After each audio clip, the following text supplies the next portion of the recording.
start with the introduction of this Power BI and gradually we'll go to the next level of this Power BI. As I indicated, any questions, doubts, queries, don't hesitate, stop me and ask me at any time. Let me start with the introduction of this Power BI. How this Power BI was evaluated. Power BI was just 10 years old. 29th of July 2015 was the day Power BI was launched. Before Power BI, or still people are using it to create a report. Anyway, what is the tool, what is the software we are using? It is, of course, we are using Excel for creating the reports. In Excel, could you tell me what is the tool we use to create a report in Excel? A specific tool is available to create a reports in Excel. Which tool we use to create a report in Excel? Any idea? Very good. Pivot. Superb. Pivot is the tool which you used for creating the reports in Excel. Correct? But any idea based on how many tables can we create a pivot? Based on how many tables? 1, 2, 3, 4, unlimited. You can create a report based on one table, correct? I have one table in one sheet, another table in another sheet. Can we create a report, combine both the table together, which is impossible?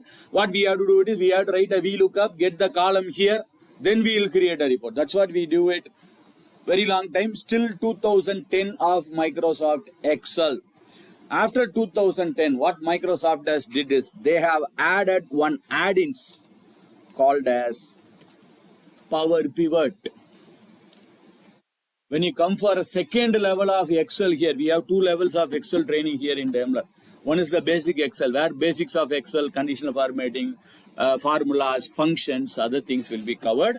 When you come for the second level of Excel, we will be covering the Power Pivots, Power Queries and Pivots. 2 days wholly about only reporting and dashboard in Excel.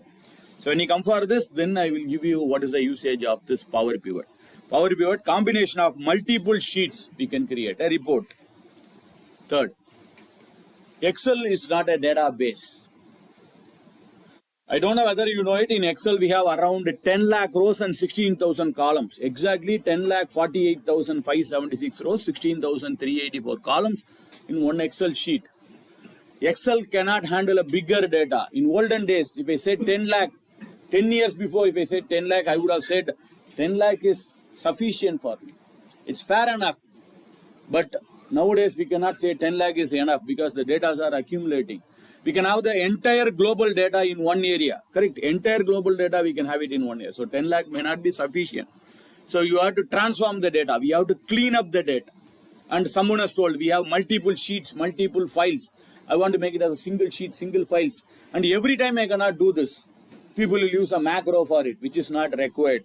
Now we have a tool called as Power.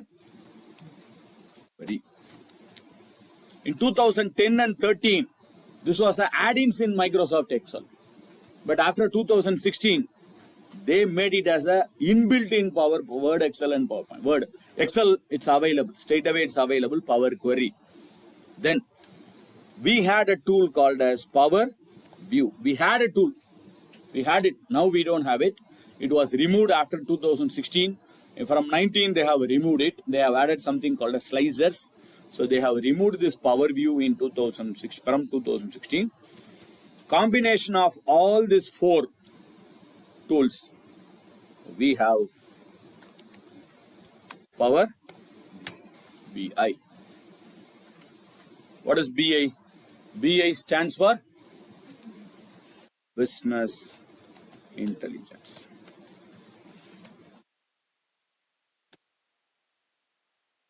Spelling mistake. Intelligence. 2 I's are very popular nowadays. One is BI, first 2 I's. AI and BI. AI is Artificial Intelligence, BI is Business Intelligence. I thought someone would have asked for it. When I asked your expectation, someone would have asked for it. How to use AI in BI. Because whenever I ask introduction nowadays, people are saying we want to learn AI, we want to learn AI in Excel, Word and PowerPoint, in Power BI. In Power BI also we have AI. We'll see how to use that AI. Okay. So Business Intelligence. In Power BI, we have 2 types of Power BI. Just now I think I have told this. One is Power BI desktop. Second one is Power BI services. Power BI desktop. No need to pay anything. Just go to app.powerbi.com or go to Microsoft stores and download this Power BI desktop. Start using it. You can create a report. You can create a dashboard. You can publish the report. But unfortunately, you cannot share the report to others. You cannot share the report to others. I can create a report. I can create a dashboard. I can publish the dashboard and I can show the dashboard in a screen like this, connect the projector and present the report. Yes, everything you can do it in Power BI desktop. But if you want to share the report to others, I want my report to be shared within my team. There is two types of publishing. One is publishing and showing it on your screen. Second one is publishing as a web. Publishing as a common one. Anyone in the world can see the report. Anyone within your team can see the report. Anyone outside your team, but they are part of the Daimler, they can see the report. So various options of publishing are available. So for that, I think we have to use this Power BI services. In Power BI services, we have three types of licensing. One is free licensing. Another one is pro licensing. Another one is premium licensing. For this Power BI services, we need licensing. We'll talk about that licensing later. What is the usage of free? What is the power of this pro and premium? I hope, I believe, as of now, I checked with so many batches here. Most of you are using pro license here. I have seen one or two out of this so many trainings. I think more than 200, 300 people I have trained on, more than 300. Most of them is having pro license. One or two is having premium license. We'll see. What is your license? We'll see. We'll see it after publishing. We'll see. So, but now we are going to start with Power BI desktop. Today evening, before today evening, we'll see how to use Power BI services also. Right? So we are going to start with Power BI desktop. So let me start with the desktop. And Power BI desktop, as I told, it's totally free of cost. No need for buying. And every month you will have an update. Every month there will be an update. As I told, September, October update. It's arriving as soon as possible. You may get that October update. It's an update we need to do or IT has to do. That I think you have to tell me that. It's based on the corporate to corporate. Some corporates, I think, as per Daimler, you have to take the permission from IT. I believe so. As per Daimler, but it varies from corporate to corporate. When I went to some other corporate, they say it is automatically updated. Whenever the system is restarted, you will get an update. It will get updated. As per Daimler, I think you have to get your IT permission. Right. Now let me start with Power BI desktop. I am opening this Power BI desktop now. Yes, I recommend everyone to please practice it parallelly. Whenever I am doing something, whatever I am seeing on the screen, you have to see it on the same thing on your screen. If you are not able to see it, stop me and ask me there itself. Don't hesitate. As I told, all the steps are interconnected. If you don't know step 1, you cannot go to step 2. If you don't know 2, you cannot go to 3. So any queries, any doubts, instead of discussing within yourself, ask me. I can repeat it any number of times here. So this is my welcome screen. On the welcome screen, various options are available. There is a data source. We can start from the data source. I will explain what is the data source. There are recommended templates available and various reports are available. The recently opened report. I have opened several reports. The various reports are displayed here. And of course, on the right hand side, top corner, you should get your name. Your name should be there. If you are not signed in, then you will not get your name. If you are not signed in, you cannot publish it. You can create a dashboard, you can create a report, you cannot publish it. Publishing means within your system you have to publish it, to present it like a PowerPoint. We'll create a PowerPoint presentation. We will not show the PowerPoint presentation straight away. We have to run a slideshow. On a full screen, you have to run a slide. Similarly, you can create a report. You cannot show the report in a screen. If you want to show the report, you have to publish it. Within your system, you have to publish it. Outside your system, so you want to share it also, you have to publish it. There are two ways of publishing. We'll see that later. So if you are not signed in, then you cannot publish it. So please sign in with your email ID and password, your corporate email ID and password. I hope everyone would have already signed in. So it will be there. And this is my welcome screen on the left hand side. Recently used, shared with me. This sharing is different. Publishing and sharing is different. This sharing is just, they are sharing the file. If both are in same location or both are using the same OneDrive, he is also using OneDrive, he is also using OneDrive. So the path is in same. So anyone can share the file and open it. This sharing is different. Publishing and sharing is different. We'll talk about that later. Okay. Now let me start with the blank report. So I'm going to start with the blank report now. So let me click on blank report. And let me start with the introduction of this Power BI. On the top, where we have your file name and software name, this area where we have the file name and software name, this is called as title bar. Below the title bar, you can see file, home, insert, modeling, view, optimize, help. This whole area put together, file, home, insert, modeling. This whole area put together, we call this as ribbons. On the ribbon, the first item, file. There is a file available on the ribbon. The first item called as file, which is our office button. Backstage of your office, backstage. If you want to do something on the background or backstage of your Power BI, then we can use this backstage. That is called as office button. Home. There is a home. Whatever I'm saying, it's not, when you come for Excel training also, the first chapter I will say the same thing. Whatever I'm saying, it's not only for Power BI, it's common for Word, Excel, PowerPoint. Why I'm saying this now is today and tomorrow, I will say click on the ribbon, click on the tab, click on the office button. You should know which is the office button, which is a ribbon, which is the tab. That's why I'm explaining this on the first session itself, right? Home, insert and modeling. These are all called as tabs. Home is a tab, insert is a tab, modeling is a tab, view is a tab. And there will be one more tab appearing here, not now. Whenever you do something new, when you insert a chart, when you insert a picture, you will get a new tab there. I think you would have seen it in Excel and Word and PowerPoint. When you insert a chart, you will get a different tab like design, options in Excel and PowerPoint.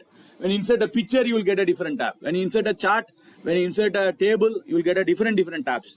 This tab is changing, but whereas the home insert is fixed. But there will be a tab which will keep on changing based on the content. Based on the content, the tab will keep changing. That's why it's called as contextual tab. Contextual means based on content, the tab will get changed. This is called as contextual tab. And clipboard, data, queries, insert, these are all called as group. Clipboard is a group, data is a group, query is a group, insert is the group. Okay? Can I close this? Means whatever I have typed here, can I close that? Yes. And all the other things available, the cut, copy, paste, and all the other things available here, we call this as commands. All the other buttons, we call it as commands. Okay? We'll have a short recap. On the top, where we can see your file name and software name is available, which we call it as title bar. Below the title bar, the file, home, insert and modeling, the whole area put together, we call it as ribbons. Super. The first one, file. Office button. Excellent. Home, insert and modeling are all tabs. A special tab will appear whenever you insert some new thing. Contextual tab. Very good. Below the contextual tab, you can see the clipboard, data, queries, below the tab, groups. And all the other items are super. So whatever I discussed now, it's not only for Power BI, it's common for Word, Excel, PowerPoint, Outlook, Access, Project, any Microsoft softwares. Don't worry, no need for remembering it. I will say this frequently today and tomorrow. Click on the ribbon, click on the tab, you will understand. Okay? Great. Views. There are 5 types of views available in Power BI. Earlier version, 1 year before, just 1 year before, we had only 3 views. 2 months before, we had 4 views. Now, in this July or August, they have added, I think August, they have added one more view, 5th view. I will explain all the 5 views, 5 types of views. Where is that 5 types of view? On the left-hand side, you can see there are 5 types of views available here on the left-hand side corner. The first view is your report view. This is where we are going to create our reports. Our reports and visuals can be created here. Second view is your table view or your data view. This is where we are going to see our data, and this is where we are going to see our table.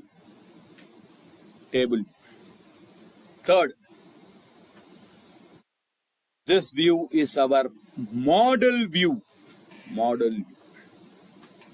where you will be seeing the relationship between the table. If you want to create a relationship, there are 3 or 4 tables available, which is identical or non-identical. To create a relationship between the table, we will use the third view. Fourth view, there is one more view, fourth view, DAX. In Excel, to create a report, create a formula and function, could you tell me where we will create a formula and function in Excel? Cell, that's okay. But for that, we have a specific tool, FX. Correct? Through FX only, when you say equal to, it will go to FX. Equal to VLOOKUP, equal to if, it will work through FX. FX is where we will create our formula and function in Excel. Similarly, if you want to create a formula and function in Power BI, we have this DAX. What is this DAX? Data, analysis, expression. The DAX means data analysis and expression. The last view, which is a very new view, 2 months before they added. Anyway, we are not going to use this today, or maybe we'll be seeing this only on the second level. This is purely about programmings to create a relationship. Another thing, TMDL. Tabular module definition language. There's a spelling mistake in language. So anyway, we are not going to use this view today. That is tabular module definition language. It's purely about codings and programmings, Python codings and other things. Anyway, we are not going to use this. We are going to use only that 4 views today and tomorrow. So maybe second level of training, if time permits, we'll see that TMDL view. So now today or tomorrow we are not going to see this view. Okay. I told you we are going to create a report and we are going to publish this report. I am going to publish this report commonly to my team people, to my colleagues, to my subordinates, to my superiors. How they are going to view the report? Whether they are going to view the report in a desktop screen like this, or they are going to view the report on your mobile screen like this. If they are going to view the report on the mobile screen, how should be your layout?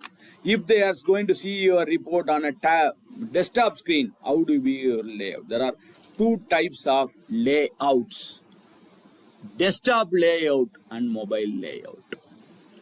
I think you would have seen it. If I open a website in desktop, your layout will be different. Same website, I open it in a mobile, your layout will be different, correct? Even you can open your company website and check. In a desktop, you will have different types of layout. First, you will get different things in a desktop. When I open the same thing in your mobile, you will get a different layout. So we can create our own layouts using this. How?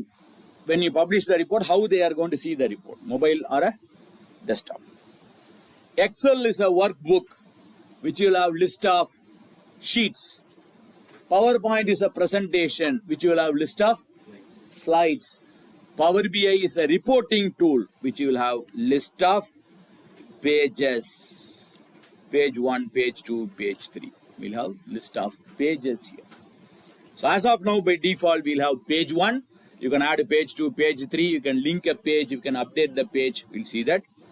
And technically, we have a name for this area. This area. Inside the page, this area, we call a technical name for this area. We call this as canvas.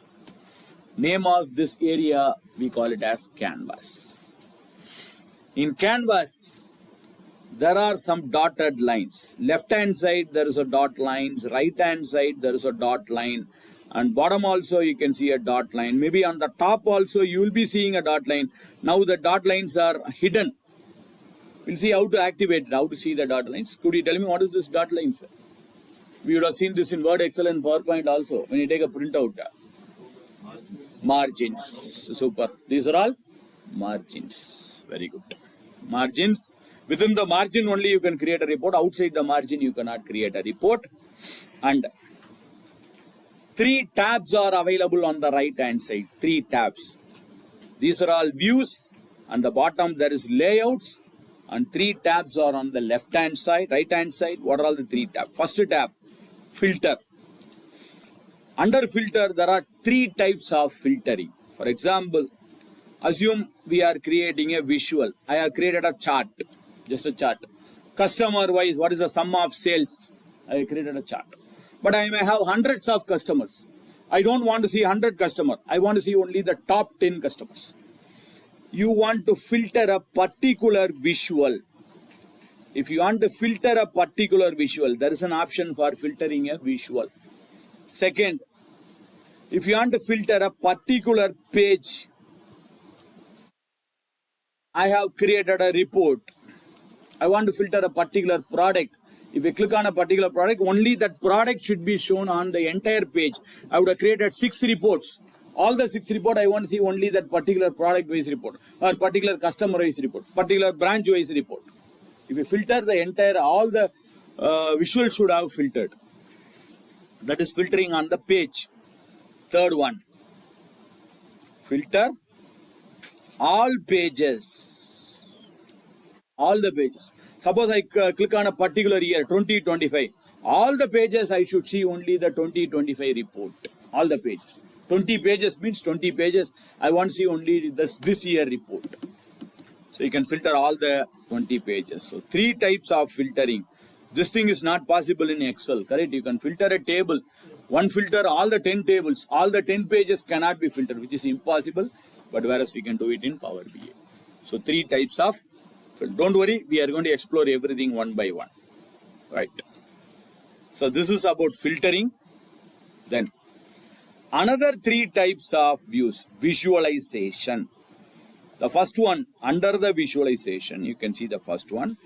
This is for inserting your visualization. If you want to insert, you can use this. After inserting a visualization, if you want to format a visualization, I want to change the color, I want to change the formatting of the visualization, then we can use the second one. This is for formatting. Under insert, he has many options. Field values, drill through, cross report, drill down, various options. I will explain what is that. That comes under inserting the visual. Second one is formatting the visual.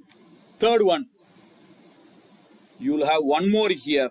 That is for analyzing the visuals. Today, end of the session. Tomorrow, end of the session, we have to finish up this analyze. That's our target. Analyzing is fixing the target. Forecasting. If my 10-month sales is like this, how will be my 11th month sales? I want to forecast it. For that, we can use this analyze. So third, But unfortunately, there is nothing called as analyze because we didn't create a visual. After creating the visual, you will get that analyze. As of now, we didn't create any visual. There is no data for creating the visual. After creating the visual, we'll do the analyzing. Then the last one, which we know, which you would have been aware already, data, where all your column names will be displayed here. All your column names will be displayed. You have to drag and drop and you have to create a report. Like a pivot. I don't know whether you are used to pivot. When you used to pivot, all the column names will be displayed on the right hand side. You have to drag and drop, you have to create a report. Correct? Same like it will show you the list of columns. You have to drag and drop and you have to create a report. The last one, plus and minus. Of course, everyone knows this. The plus and minus is used for zoom in and zoom out, increasing or decreasing the percentage of your view. Okay, that's it about the introduction. What are all the elements, what are all the components, and what are all the options available in Power BI. Before jumping on to the next concept, as of now, whatever we have seen, any questions, doubts, queries? Yes?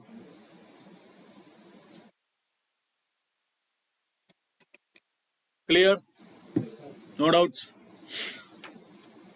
There are two reasons for not getting doubts. What are the two reasons? One is, if you understood everything, you will never get a doubt. Second one, understood nothing also, you will never get a doubt. But the challenge is, you can understand everything here. The problem will start after the training session is over.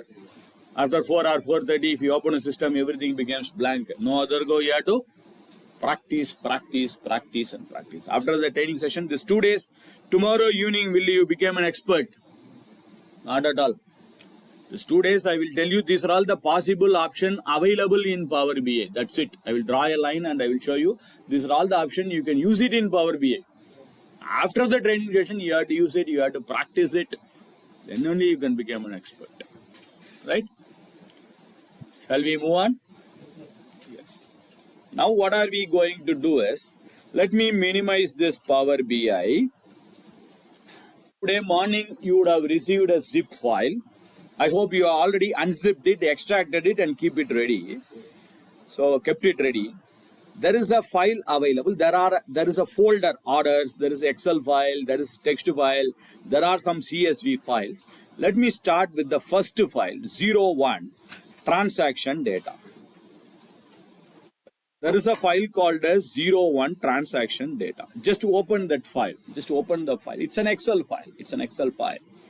Just to open a file, in this file, I can see the transaction data set for the year of 2022 to 2025. So we have the transaction data for 22 to 25. It's an Excel file where I can see there are some columns available: invoice number, invoice date, region name, state name, city name, customer type, division, product line, department, transaction type, payment mode, vendor type, cost centers, amount, material cost, logistic cost, discount, total cost, and net profit. We have more than 10 columns available here. And this data, we are going to export this data to Power BI, or importing the data from Excel to Power BI. Then we are going to create a report. Okay. So, normally when I see this here, do you see any challenges, or this data set is 100% clear, or do you see any problem in this data as of now? I didn't load this, I didn't do anything in this data, just checking, a manual checking. Do you see any problem in this data? This data set is 100% clear? No. There are some blank. Where is the blank? Column K. Column K, there are some blank. Okay. There are some blank because maybe you would have not received the payment, or maybe the payment we would have received in some other mode like cash, they didn't enter it. Okay. That is a problem. Any other problem? When I go down, there are some empty rows in between also. Correct? You can see after 459 or something, 60, there are some empty rows. Right. So these are all a small problem which I seen it here. And in Excel, we have a shortcut key. When I press Control End, it should go to the last filled row, but it will go to some other row, but we will check that. control end. When you press that control end, it's going to the last and it says this is my last row. 3265 is my last row here. 3265 and this is where we have the data. So we have a data till 3265. Until 3265 we have a data. Just note it down. There is a reason why I am saying this. There are around 3625 rows available in this data. So I have checked this. Now we are going to import this data into Power BI and we are going to create a report. Before today evening we have to do some report and publish it. Now time being I am going to close this file. Could you tell me how can I close a file? How do we close an Excel file? I never recommend you to close it on the top close. This will close the entire Excel application. Open Excel in the morning, close the Excel only in the evening. Don't close it in between. It may slow down your system speed. Inbuilt like your mobile. Nowadays, mobile app comes with that. If you open the app in the morning, you can close only in the evening. It will be opened on the background. Right? Same like close it only in the evening. Until this, it can be opened. So no need to close the entire application. Close only that particular file. The shortcut key is Control W. Control W is the shortcut key for closing a particular file. I recommend Control W to be used to close a file. It can be Excel file, Word file and a PowerPoint file also. To close a file, you can use Control W. So I recommend to press Control W. That's always better. I suggest you to do that instead of closing the entire Excel application. Okay, right. Now, what are we going to do? Next is this 2 days. Even if you come for 10 days of Power BI, 6 days of Power BI, how many days of Power BI? We are going to learn only 5 workflows. Only 5 workflows are there in Power BI. First workflow number 1. What we are going to do it is we are going to get a data in a Power BI. Second one, after getting the data, we have to transform the data. First, get the data, transform the data. Third, load the data. Fourth, create a report after loading the data. Fifth, after loading the data, you have to publish it. So this is the 5 workflows which we are going to see today and tomorrow. Not only today and tomorrow. Even if you come for the second level, third level, how many days of Excel training? We will do only this 5 workflow process. Only this 5 workflow. First, get. From where we are going to get the data? Could you tell me now where we are going to get the data here? From Excel. Very good. But you can get the data from any data source. As of now, we are going to get it from Excel, but you can get it from any data source if it is a table format. If it is a table format. You can get the data from PDF also if it is a table format. In PDF, you should not have a document like Word document. Rows and columns, paragraphs is not allowed. You should have the column for rows and columns. If it is a table format, PDF can be converted into data. If it is a picture also can be converted into data if it is a table format. Suppose there is a table, I take a photograph and I can convert it into a picture. Data also. So from any data source in the world, you can get the data. First, after getting the data, we are going to transform it. Transforming it, cleaning up, converting the data, combining, merging, appending, consolidating, writing the formulas and function. From today or from now, I am saying stop using formulas and function in Excel. When you come for second level also, I will say stop using formulas. Stop writing lookups. Stop writing formulas and function. Just drag and drop. Excel is not a database. Excel is analyzing the data. Don't write the bigger formulas and functions. Even nowadays, programmers also not writing the codings nowadays. They are dragging and dropping. Everything has came into dragging and dropping. So stop writing formulas and function today. No need to write. We have set RIP to VLOOKUP 7 years before. We are not using VLOOKUP. We are not using XLOOKUP. There is a feature available. Drag and drop, you can create it. So formulas, functions, consolidation, combining, appending, transforming, Everything we are going to do today and tomorrow using a tool called as Power Query. It's not Yes. Thereafter, we can do VLOOKUP in here. Correct.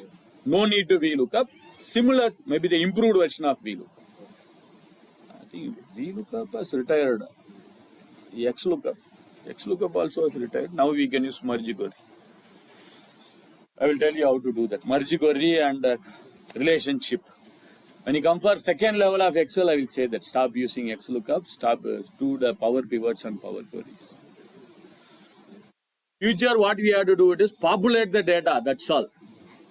Create a report once in your lifetime, populate the data. No need for refreshing also. We have an option called as scheduling the refresh. Every 1 hour, every 2 hours, you have to schedule. You have to only give the data to Power BI or Excel. It has to take care of everything.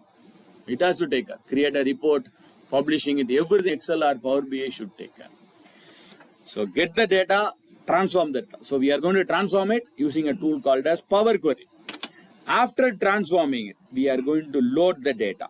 Where are we going to load the data? We are going to load the data into Power BI desktop. After loading the data, we are going to create a report. Where are we going to create a report? That also in Power BI desktop. Publish the report.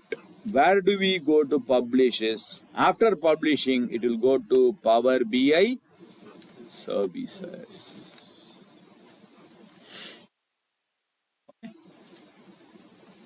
So this is the 5 workflows which we are going to do today and tomorrow. Get the data source. Transform the data using Power Query. Load the data in Power BI. Create a report in Power BI. Publish it in Power BI services.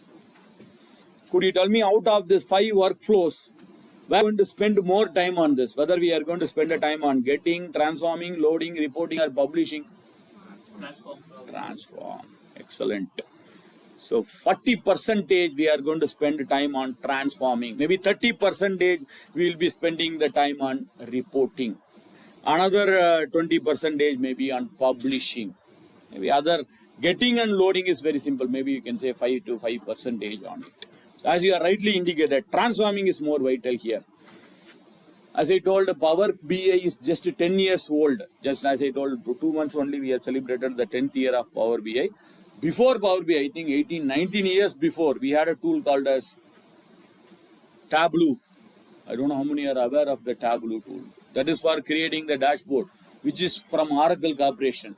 It has not become very popular because we can get the data, we can load it and we can create a report. Unfortunately, the transforming is not possible there. Here we have the option of transforming. You have to manually transform the data, clean up the data, load it to Tableau. But in Power BI, we have this facility, transforming the data.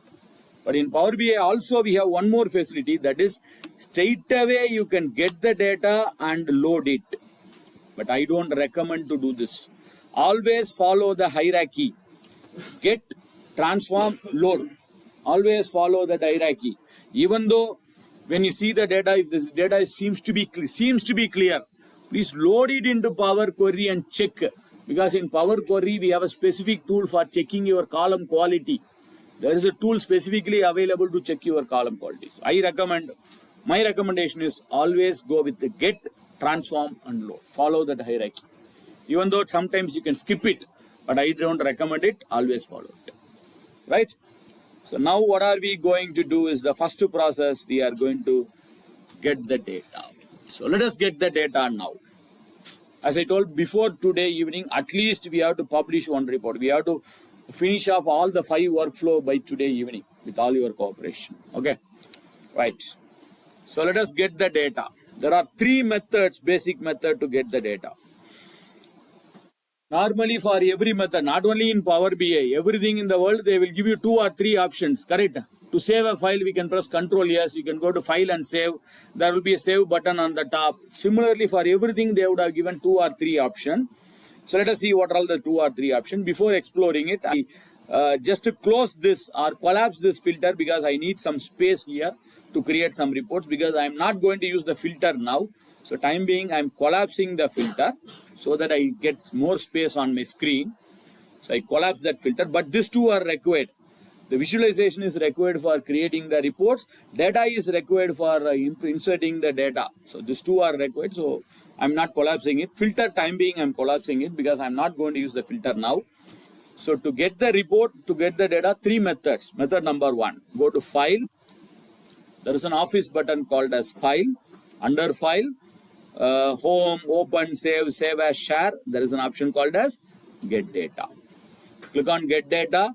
Most commonly used databases are available. Most commonly used Excel workbook, Power BI semantic, Dataflow, SQL server, text website, OData. There are various databases. Commonly used database. But I'm not able to find my database here. Suppose you are going to get the data from something like SAP, Oracle, which is not part of the databases here. So what can I do? No problem. There is a button available. Get Data to get started. So get data. If you are able to find your data source here, fine and good. If you are not able to get it, click on Get Data to get started. So it will show you all the list of databases in the world. All the databases. For example, I want to get it from SAP. There is something called as SAP. So you can type SAP here. SAP databases are available here. Or you can manually find the databases also. You can scroll down and you can find the databases now. So now the latest database, Zoho, which is an Indian database. So like this, you can find your databases available here. First method. Second method, go to the Home tab, Get Data. This is method number 2. Method number 3, on the canvas here, there is a Get Data. This is method number 3. First method is, of course, File and Get Data. This one is method number 1. File, Get Data. Second one is Home, Get Data. Third one is Canvas, Get Data. Out of the 3 methods, which I prefer, my suggested method, my recommended method is second. I recommend to go with second. You can do anything. I recommend to go with second. The reason is, this third one is temporary. After, suppose I want to insert, already I have inserted one table. I want to insert another table, another data here, which is not possible when you are using the third method. But the second method, it's permanently available and it's available here. Frequently used databases will be displayed. The commonly frequently used recent databases will be there. Excel is available straight away here because Excel is most commonly used. So I recommend to go with the second method. You can follow any one of these 3 methods. Okay. So let me take the second method. Home tab. I know that I am going to get it from Excel workbook. Or if you don't know, if your databases are not available here, go to Get Data and click on More. All the databases will be listed. There also you can select it. I think Excel is already here or Excel is in the first here, common data source. So let me click on Excel workbook. I click on Excel workbook. And let us select I browse and I select that file. I'll browse that file. This is the file which we have downloaded today morning. 01 transaction data. That is my file. So I recommend, as I told, please do this parallelly. If you have any questions, doubts, stop me, ask me there itself. I'll select that file. So I gone to Home tab, Excel workbook, and I browsed and I select the folder and I select that 01 transaction data. Under that, you can see it's navigating and it will show you the preview of the file and you will get 2 things here. One is on the top, it shows your file name. You can see the file name is available. Below that, the sheet name may be available here. File name and sheet name. And there is one more thing called as suggested table. And it's showing something like table 1. You can ask me which I do is select. You can see here load and transform is graded out. Why the load and transform is graded out is you didn't select any table. You have to select the table. You can ask me which table I can select. Can I select this or can I select the earlier one? I recommend to do this. Don't select this. Suggested table, I don't suggest actually. Why? Suppose in the source data, I have thousands of 3,000, 4,000 rows. I have filtered only 1,000 rows. I have region wise. I filtered only South region there. I have filtered only South region. So Power BI will think that you need only the South region detail. That's why you have filtered in your Excel. So it will take only the South region data in the suggested table. Suppose I have 20 pages. I took a printout. I arranged the page setup and I took a printout of only the first 10 pages. So Power BI will think that you took a printout of only 10 pages. So you need only 10 pages on your Power BI report. So it will take only the 10 pages. But whereas here it will take the entire data set. I recommend to select the entire data set because here I can transform it. Wanted data, unwanted data, I will remove it in Power Query. The advantage of doing it in Power Query is it's permanent to all your new database. Whenever you add some new data, it will automatically get updated. So I recommend to go with this first one. I don't recommend the second one. So let me select that first one here. Data. Still the load and transform is graded out. Why? You have not checked it. You have to select it. Don't worry. It will show you a small warning message. The data in preview has been truncated due to the size limit. In the preview it's showing only first 20 or 30 rows. That's all. But the data will be there. Data will be because we have more than 3,000 rows. 3,000 rows cannot be shown in a preview. Just it's showing a small preview of your data. That's the message here. Data in the preview has been truncated due to size limit. Because the data is too large, it's not able to show the preview here. We can see it later in Power Queries or Power BIs. So after selecting it, when you make a check mark, now you can see two options are visible. Load and transform. Whenever you see something like this, we will never read it. We'll select the first one always, correct? We'll never read it. Pudu tab we'll never read it. We'll select the first one, default one. But here, tell me which has to be selected here. Load or transform or cancel? Transform. Load. Could you tell me what will happen when I click on load? Where it will go when I click on load? It will go to the Power BI desktop straight away. But when I click on transform, it goes to Power Query. So I told you there is an option available. Getting and straight away you can load it. You can skip the transforming. But my recommendation is always transform it. So I recommend to go with transform the data so that it goes to Power Query. Is a Power Query a separate software? Not at all. It's inbuilt with Power BI itself. So let me click on this transform data. I recommend, I suggest it, even I dictate it to go for transform data. So let me click on transform data. So when I click on transform data, it goes to Power Query editor. Yes, this is my Power Query editor. When I place the cursor on the taskbar of my Power BI, you can see two windows as opened here. One is Power BI desktop. Second one is Power Query editor. Two windows, it's inbuilt. We have to transform the data here. We have converted the workflow. First workflow is done. We got the data. Get data is over. Now in the steps of transforming. So you can ask me what I can do in transform. We have only one table. What I can do in transform? In transform, you have to check for three things. Basic three things. First, you have to check whether my data is green. What is that green? I will explain what is the green. First, you have to check whether your data are green. Second, you have to check whether your data heading is correct. Third, you have to check your data type. So you have to check your data type here. So three things has to be checked while transforming the data. Three things you have to check whether your data is green. Second, whether your heading is correct. Third, your data type is correct. Three things you have to check. If all the three things are okay, writing formulas and functions is different. To check your column quality, if your report should be perfect, then you have to check these three things. Then only you can create a report. Otherwise, it will throw an error when you load the data into Power BI.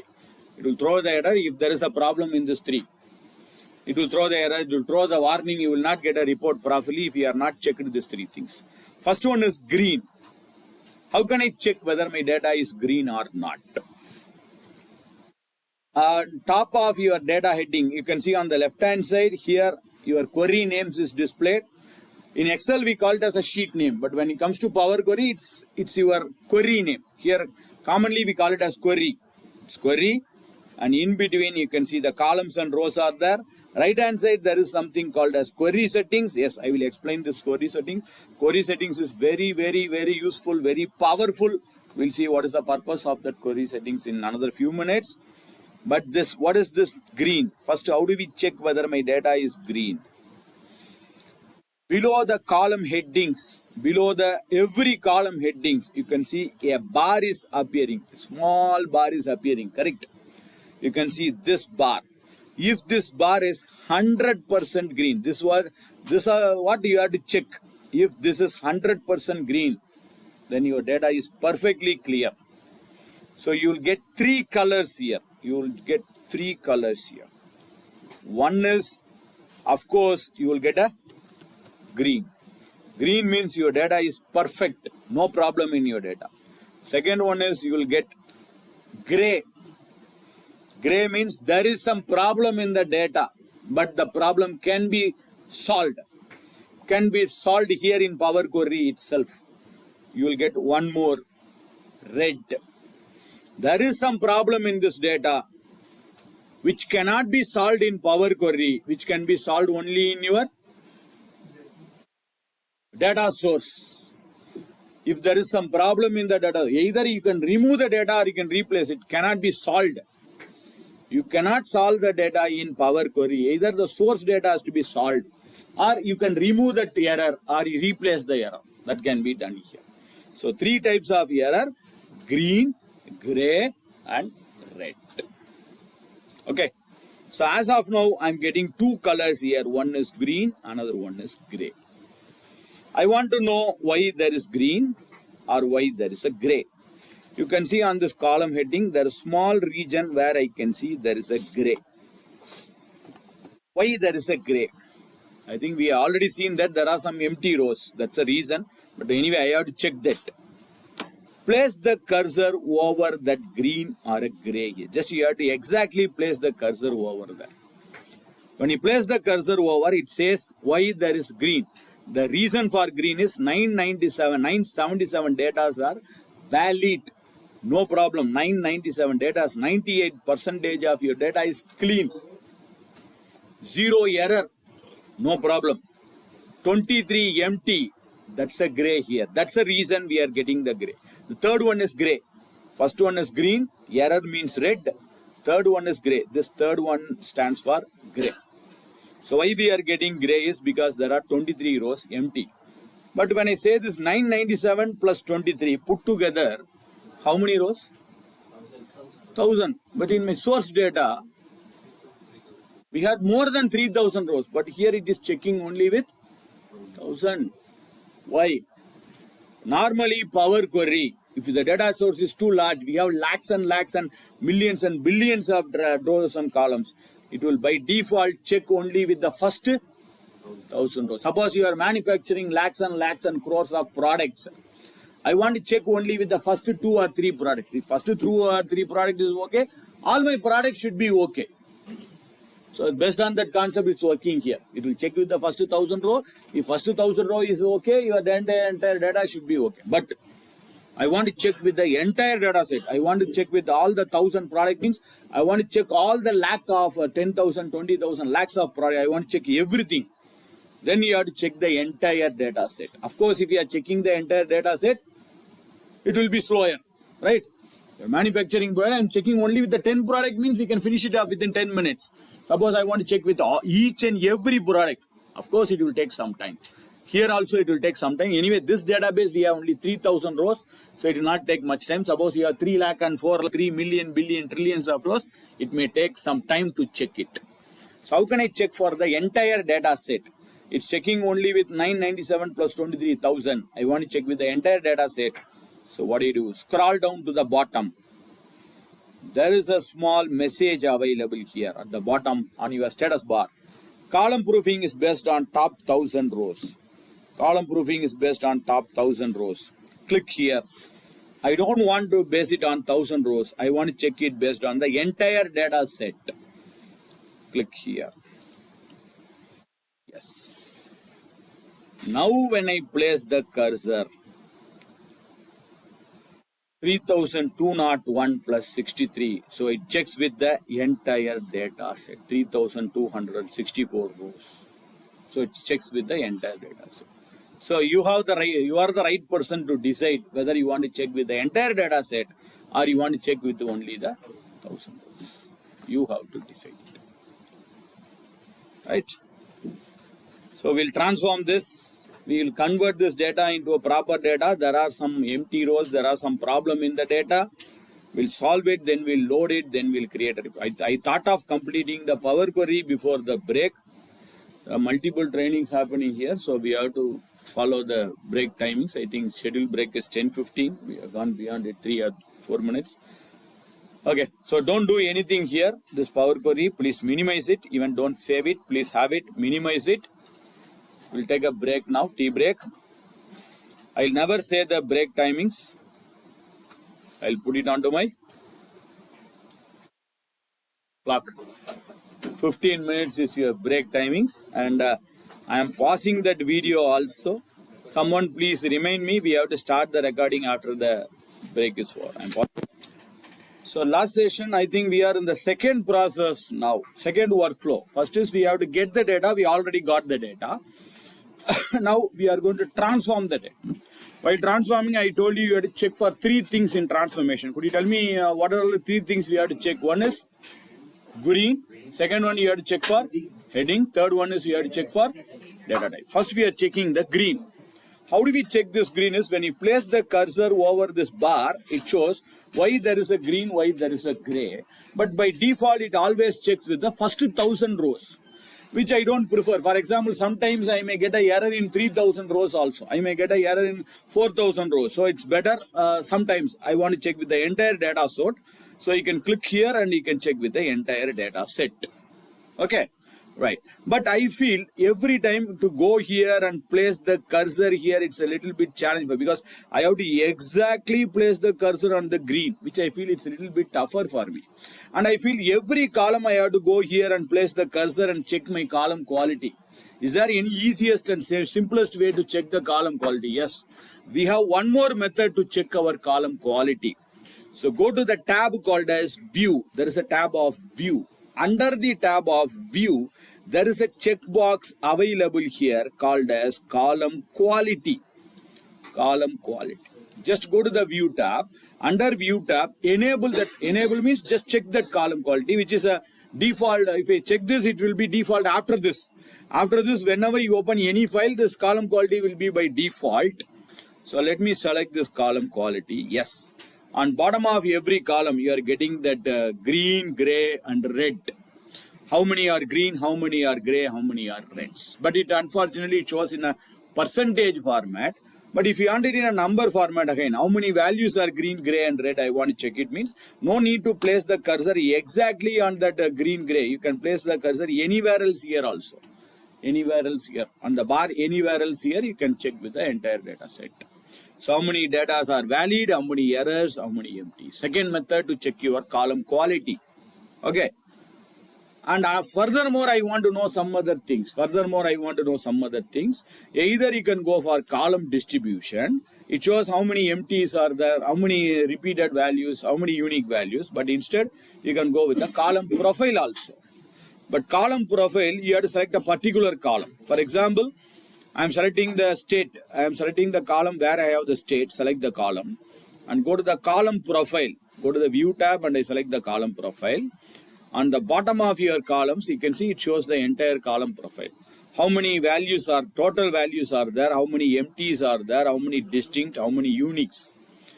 Unique distinct values. That means I have 47 city names available here. The city column, there are 47 cities.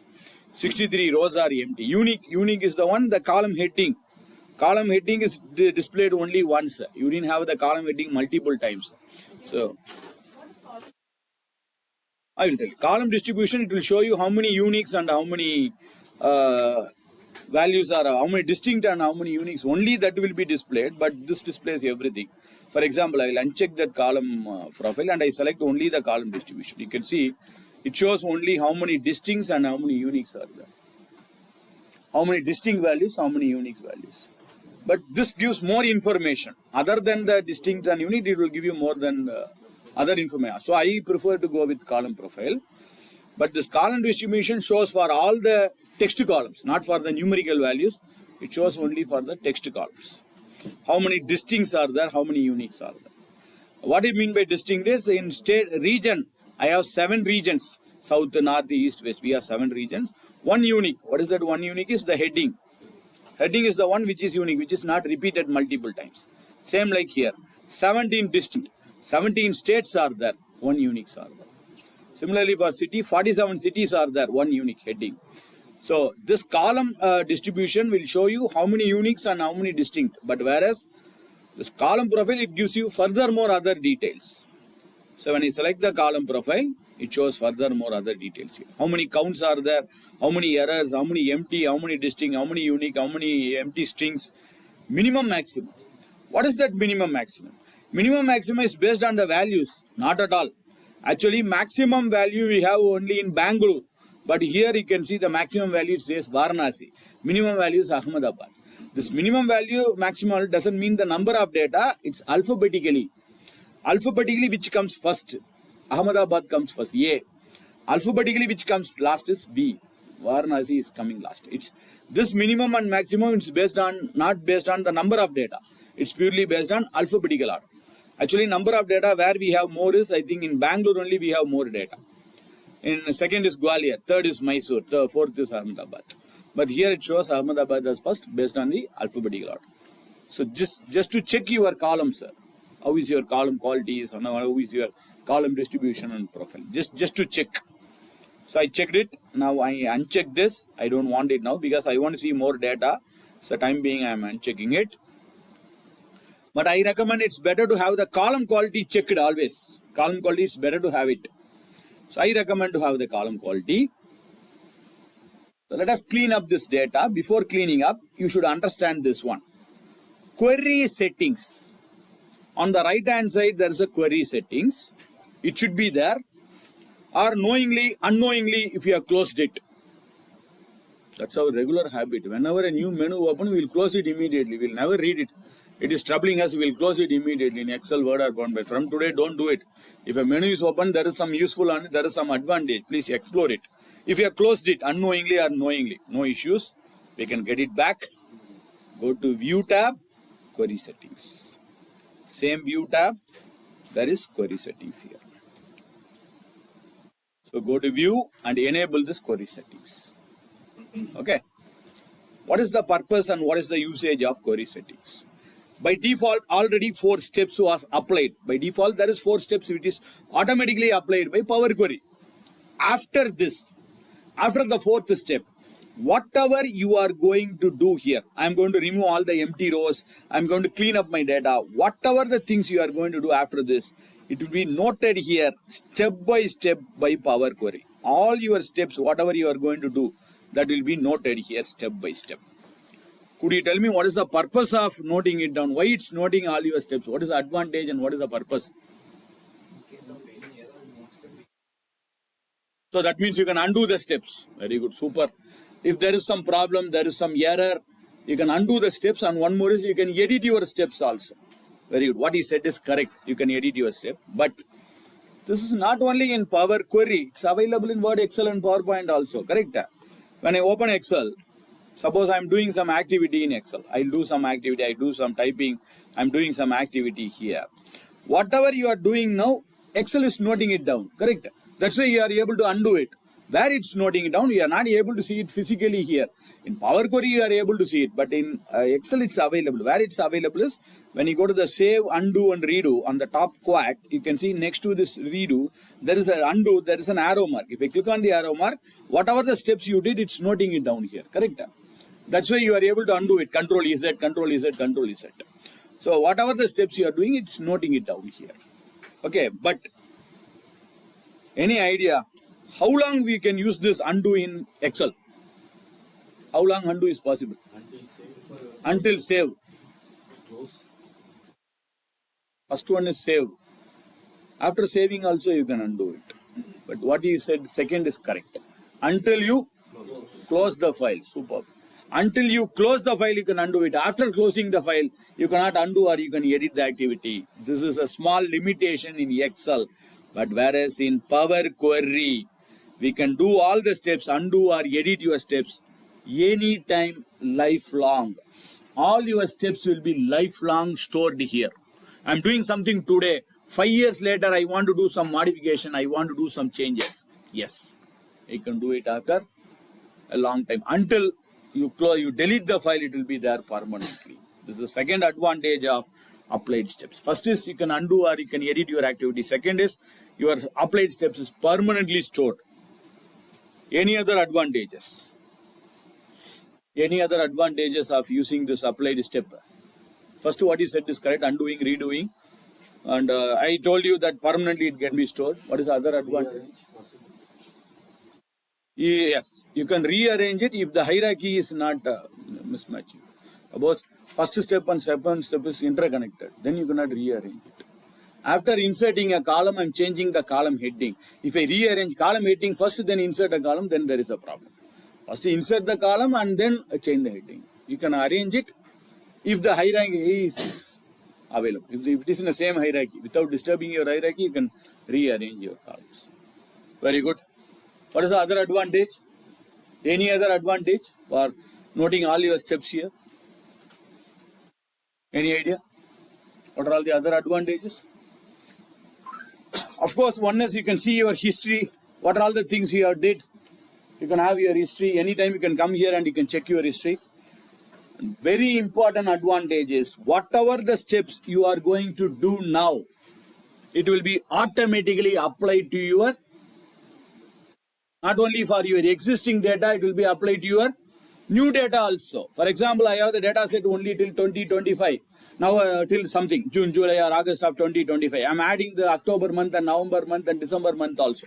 Whatever the steps you have applied, it will be automatically applied to your new data. Suppose I am removing all the empty rows. In your new data also there are some empty rows. That empty rows will get deleted automatically. Suppose new data, there is no empty data. It will leave it. It will leave it. There is no. If there is a empty data, it will delete. If there is no empty, there is no error, you can say it away. There will be a green automatically. So no need for removing the empty. So it will automatically applied here. So in olden days, we'll write a macro for this. If you want to repeat a task, we want to repeat the task multiple times, you will write a macro. Now it's not required. You can do it in Power Query also. An advantage of Power Query is I have 3,200 rows now. Tomorrow I'm adding 10 rows. The Power Query will run only for the 10 rows. Whereas when you do a macro, it will run for 3,210 rows. It will run from the starting when you do a macro. That's a problem in macro. That's the reason we stop using macros. It will slow down your system speed. But this will run only for the new data, only for the 10 new rows. Because already 3,000 rows, it has already applied the steps. These are all the other advantages. We have further more other advantages. I will explain the advantages also. And a small warning is, whenever you are creating a step, please do the step after the last step. Don't add any step in between. Then as he has told, your hierarchy will get collapsed. Your next step may get collapsed. So please be careful. My suggestion is, whenever you are applying a steps, always do it after the last step. After the last step. That means you have to place the cursor here and do the steps. Don't do the cursor in between and do the steps, and your data will get collapsed. So please place the cursor on the last and final step and do the activities. Right? So let us do some activity. First thing what I want to do is, first thing we have to check with the green. I didn't get a green. I have a gray. The reason for gray is there are some empty rows. Will Power Query help me? Power Query has shown that there is some error. Will Power Query give you some suggestion? Yes, it will give you some suggestion. place the cursor on this area, it is showing there is some problem in the data. There are 3201 data is valid, 0 is error, 63 is empty. And also you can see it's giving some suggestion for us, remove empty. It's giving a suggestion.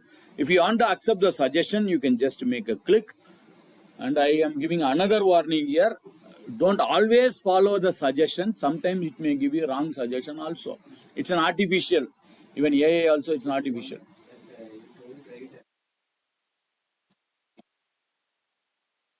Last step. Correct. Can you explain again? Whenever I am doing some new step, always do it here. Don't do it somewhere else in the middle. If you are doing it somewhere else in the middle, this steps may get collapsed. Because after promoting the thing, it is changing the type. Suppose I am doing some other in between, it cannot promote the thing. It may throw the error. As I told, inserting the column, change the column heading. Suppose change the column heading first and inserting the column, it will throw an error because there is no column.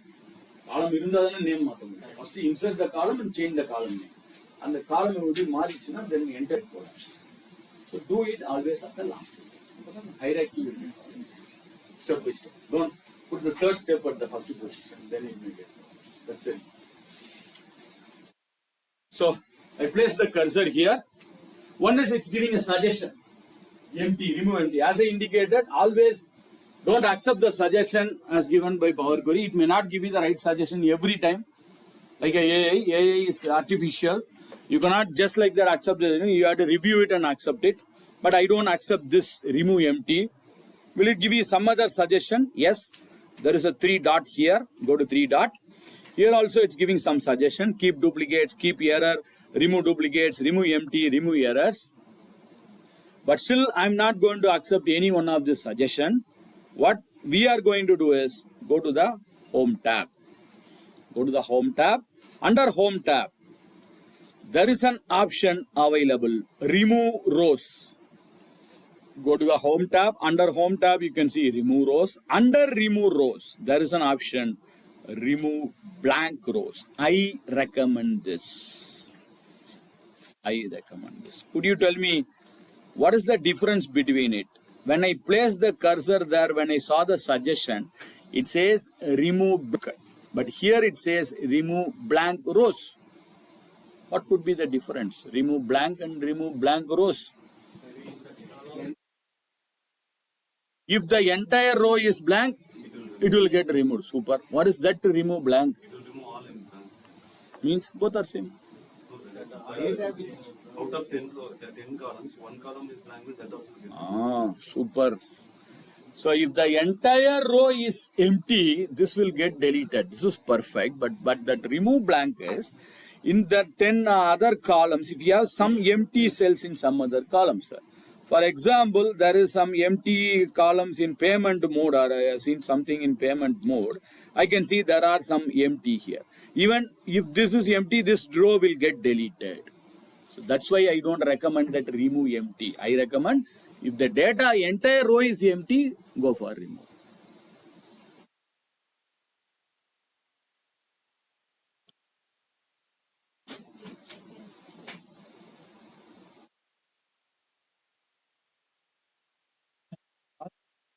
The first time you are using Power Query, okay ஒரு close பண்ணி open வந்துடும்.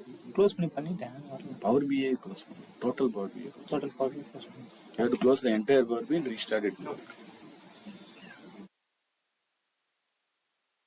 Sir, you call me, I can come. Where are you coming? If there is any problem, you call me, I will come over there. Yes, shall we move on or? Yes, sir, but details is that it can finish before lunch is fine. No other, because if they start doing it now. People have not given. I have texted in group.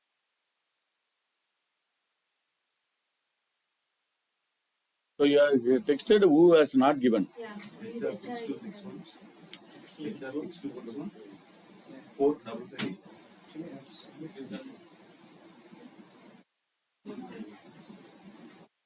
One person. One.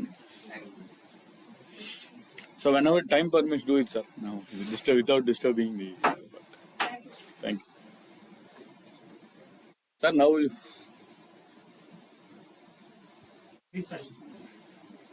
Check one. If there is any challenge, call me. I'll come. Okay. So I think you understood what's the difference between remove blank and remove blank rows. I suggest to go with remove blank rows, not blanks, blank rows. So let me go to remove rows, remove blank rows. So we are applying the steps. As I told, place it on the last, don't do it in the middle. So remove the blank rows. I am removing the blank rows. Yes, the blank rows was removed. Now my data has turned into green. Most of my data is turned into green. And you can see one step was applied here. Remove blank rows. There was one step applied here. Yes. So there is a new step applied. These are all the 4 steps which is automatically done by Power Query. This is a step which we have applied now. Now suppose unknowingly I applied the step. Can I revert it back like undo in Excel? But unfortunately you cannot use Control Z here. You cannot use the shortcut key. If you want to undo the activity, there is a into mark here. If I click on this into mark, here, then the last step will get removed. But before removing the step, this is one more advantage in Power Query. Before removing the step, very easily I can remove it. Just go here and I can undo it. Fine. But before undoing my step, I want to know how was my data. For example, here it is removed blank rows. I want to check how was my data before removing the blank rows, after removing the blank rows. I want to check my data. It's very simple.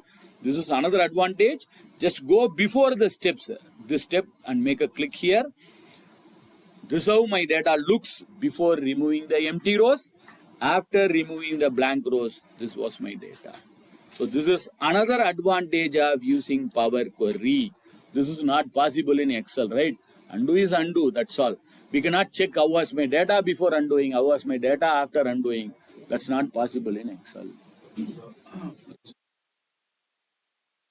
Like the particular column. Not required, not required. Remove blank rows. The entire row is removed, it will delete it. Not required to select a column. Okay, one more advantage is you can check how was my data after removing, before removing also. But now I may understand this step, remove the blank rows. But tomorrow when I open it or when I am sending it to my team people, they don't know what we did here. So I can give some meaningful name for my understanding. I recommend whenever you do some steps, try to have some meaningful name. Try to give understandable name. Here it's okay. At least to some extent I can understand. When you create some formulas and function, it will say insert formula. What is the formula? We don't know. So better to give some meaningful name or understandable name. So let us give some meaningful or understandable name here. Right click on that removed blank rows. Rename. Just click on rename. For my understanding, for example, I didn't understand what is this removed blank row. So let me give some name which I can understand. Maybe deleted all the empty rows. So I have given my own understandable names for this applied steps. This is another advantage of Power Query. We can give some meaningful name. I recommend try to have some meaningful name. Not now, maybe in the later stage. Whenever you insert some, today or tomorrow, we are going to see how to write some formulas and functions. When you write some formulas and functions in Power Query, try to have some meaningful name. Because when you open it tomorrow, I should understand what I did here. I should understand my history. I should understand my steps. So try to have some meaningful name. Well, you got it. We'll move on. You got that menu right. The meaning that you have not opened the Power Query earlier. First time you are opening it. Very good. Right. Now I told you to check 3 things. One is the green. Almost. Still there is some problem. Almost we have turned all the data into green. We'll see furthermore. Second, I told you to check one more. What is the second one we have to check? Headings. Tell me whether my heading is correct here. Whether my headings are perfect in my data. No, heading is not perfect. Why? Because invoice number should be the heading of this column, right? Similarly, the invoice date or invoice number should be the heading. Region should be the heading. State should be the heading. City should be. It should be the heading. So I have to promote this heading. I have to bring this heading. Sometimes you have to promote it. Sometimes you have to demote the heading also. Sometimes it will take a different row as the header. So here I have to promote the heading. How do we promote the heading? Yes. As usual, 2 methods. Method number 1, There is an arrow mark available left hand side of your column headings. There is an arrow mark. Click on the arrow mark. And there is an option available. Use first row as a header. Use first row as the header. Method number 1. Method number 2. Go to the home tab. Under home tab also you can see use first row as a header. There will be arrow mark under that. You can click on the arrow mark and use to first row as the header, or straight away you can click on use first row as the header also. Both are same. Both are same. What I am saying is either you can straight away click here, or there will be an arrow mark here. Click on the arrow mark and go to use first row as a. This is promoting. Second one, use header as the first row. Demoting. Sometimes a wrong heading would have been promoted. You had I think that's very rare occurrences, but still you can do it. Demoting. I want to promote the heading. So either straight away click here or go to the arrow mark and click here. But please do any one of it. Either click on the arrow mark and go to use first row as a header, or click on this first row as a header. Don't do both. If you do both, two heading will get promoted. Please be careful. The state will become a heading. One more time, if you do it, mean Madhya Pradesh will become a heading. So it is a wrong one. So don't do that. So do it only once. If you did it, undo the steps, please. So let me use first row as the header. Yes. Actually, to be precise, we did only one step. We have promoted the heading. But in applied steps, I am getting 2 steps here. Could you tell me what has happened here? 2 very powerful thing has happened here. A magical thing, a powerful thing has happened. One is, of course, this is what we did, promoted the heading. It has promoted the heading. Perfect. My heading has become, now I am getting the invoice number, invoice date, region name, state name as a heading. That is perfect. But one more step it has added here. Change the type. Could you tell me what has happened on my data? Any idea? Number to data. Superb.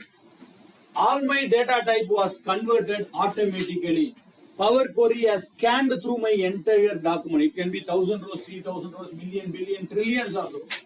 It has automatically scanned through my document and it automatically given what is my data type. You can see on the left hand side of the invoice number. Left hand side of invoice number, it shows 1, 2, 3. That means this entire column is in the data type of number. And you can see on the left hand side of the invoice date, it is showing a calendar image. That means the entire invoice date is in a date data type. And ABC is a text. ABC is a text. Before this step, before the change data type, when I click here, my data looks like this. Invoice number is ABC. We have mixture of number and text. We have mixture of number and text here. This is not right. So it has converted your data type properly. What is the purpose and advantage? The third one I told you to check. Green, heading, data type. Your data type should be correct. If your data type is not correct, you cannot create a report. Suppose I have invoice date. I want to create yearly, monthly, quarterly report, which is not possible if the data type is not correct. I want to sum up that net profit. So you cannot sum up the net profit if the column is in a text number format. So if it is in a text format, you cannot sum up the column. So your data type should be correct. So 90%, Power Query will convert your data type properly. 90% it will convert. What is that remaining 10%? Sometimes Power Query will not convert your data type. So we can give second chance to Power Query. If it is converting, 90% it will convert. Sometimes it's not converting. Sometimes, very rarely. If it is not converting, we can give one more chance to Power Query.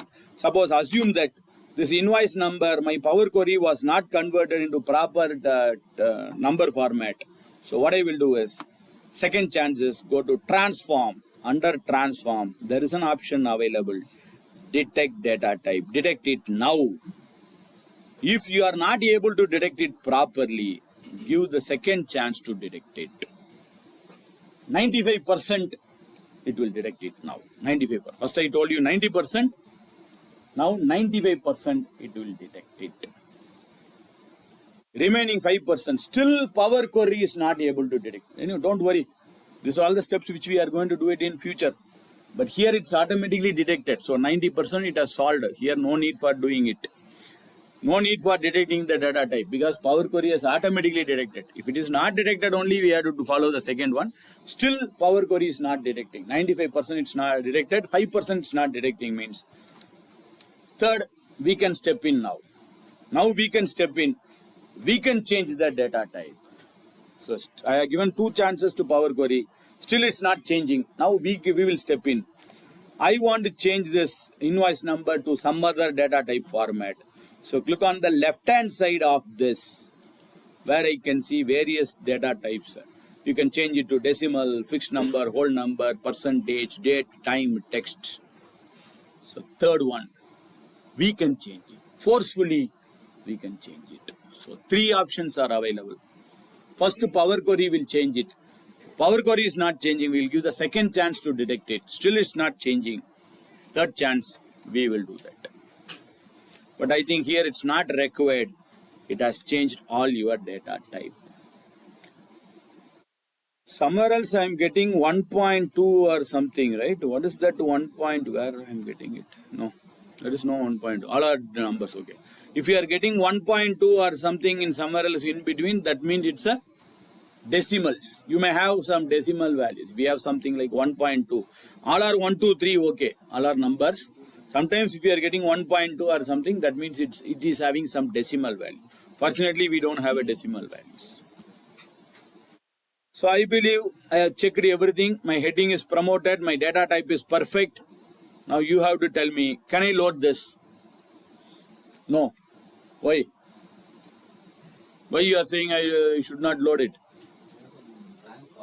Very good. There are some blank columns. You can see there are some blank columns. But unfortunately, when I open, I don't want you to do it. Just when I open Excel and I'm opening that source file, and the source file and I check, there is no blanks here. It is available till net profit. But after this, it's saying so many blank columns are there. Nothing, there is no blanks here. If it is blank means till XY is that it should be blank. But why it's showing only some 6 or 7 columns as blank? What is the reason behind it? Why? Why it's taking till Z? By default, it will take alphabetically 26 characters. No, that's not a logic. Actually, in Excel, I don't want to disturb this file. Let me open some other file. I'll open some other file. And I'll open some other file here. Yes. In Excel, whenever you press Control End, it should end at your last filled cell. Correct? So I pressed Control End, it's filling at the last filled cell. But we are using Excel not only for analyzing, we are using Excel for everything. I've seen people are using Excel for letter writing. People are using Excel for storing your mobile number, phone numbers and email IDs. For everything they are using Excel. For example, unknowingly, in some other cell, maybe at column number M, I'm not taking Z, I will take M, column number M. I'm noting something here. Assume that I have noted something here. And I accepted it.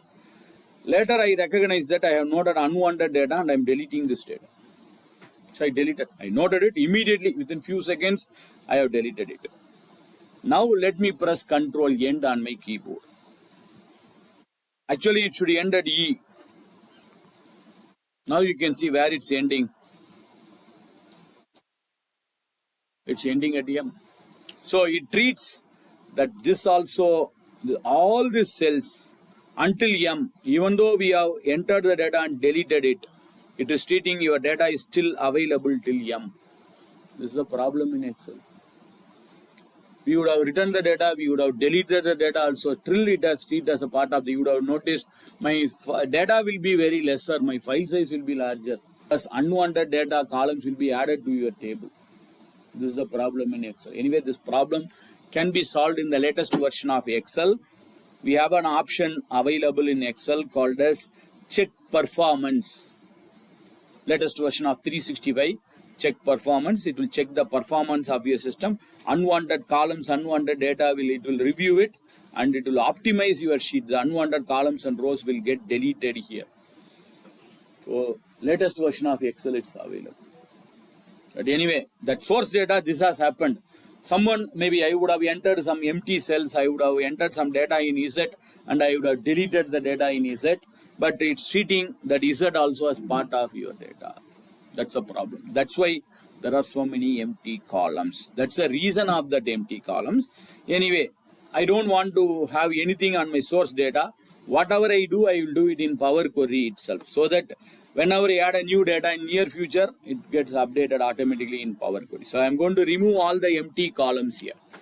I'm going to remove all the empty columns. How can I remove the empty columns?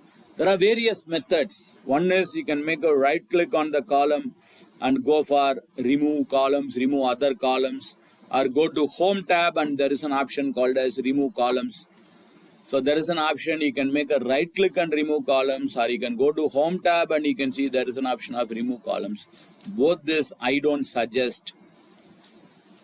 What I suggest is go to home tab, choose column.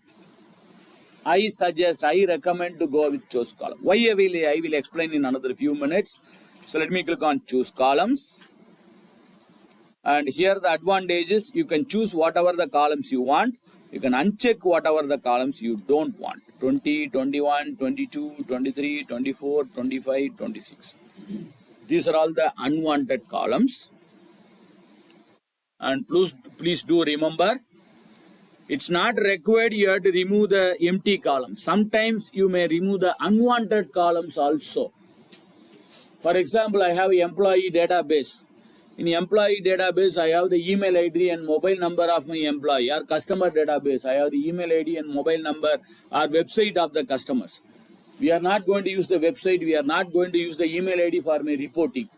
Why to unnecessarily load the data and increase your file size. So you can remove the unwanted columns. Unwanted columns, which is not going to be used on my report. So you can remove the unwanted. I may have 30 columns, but some columns we are not at all going to use it on your reporting. Why to load it? Remove that unwanted columns here. But why I suggest this? So I removed 20, 21, 22, 23, 24, 25, 26. But unknowingly, while doing the selection, unknowingly I unchecked that net profit also. It has removed the column. After doing the steps, now only I recognize that net profit was removed from my data. Could you tell me how can I get it back again? Again, you have to go for choose columns.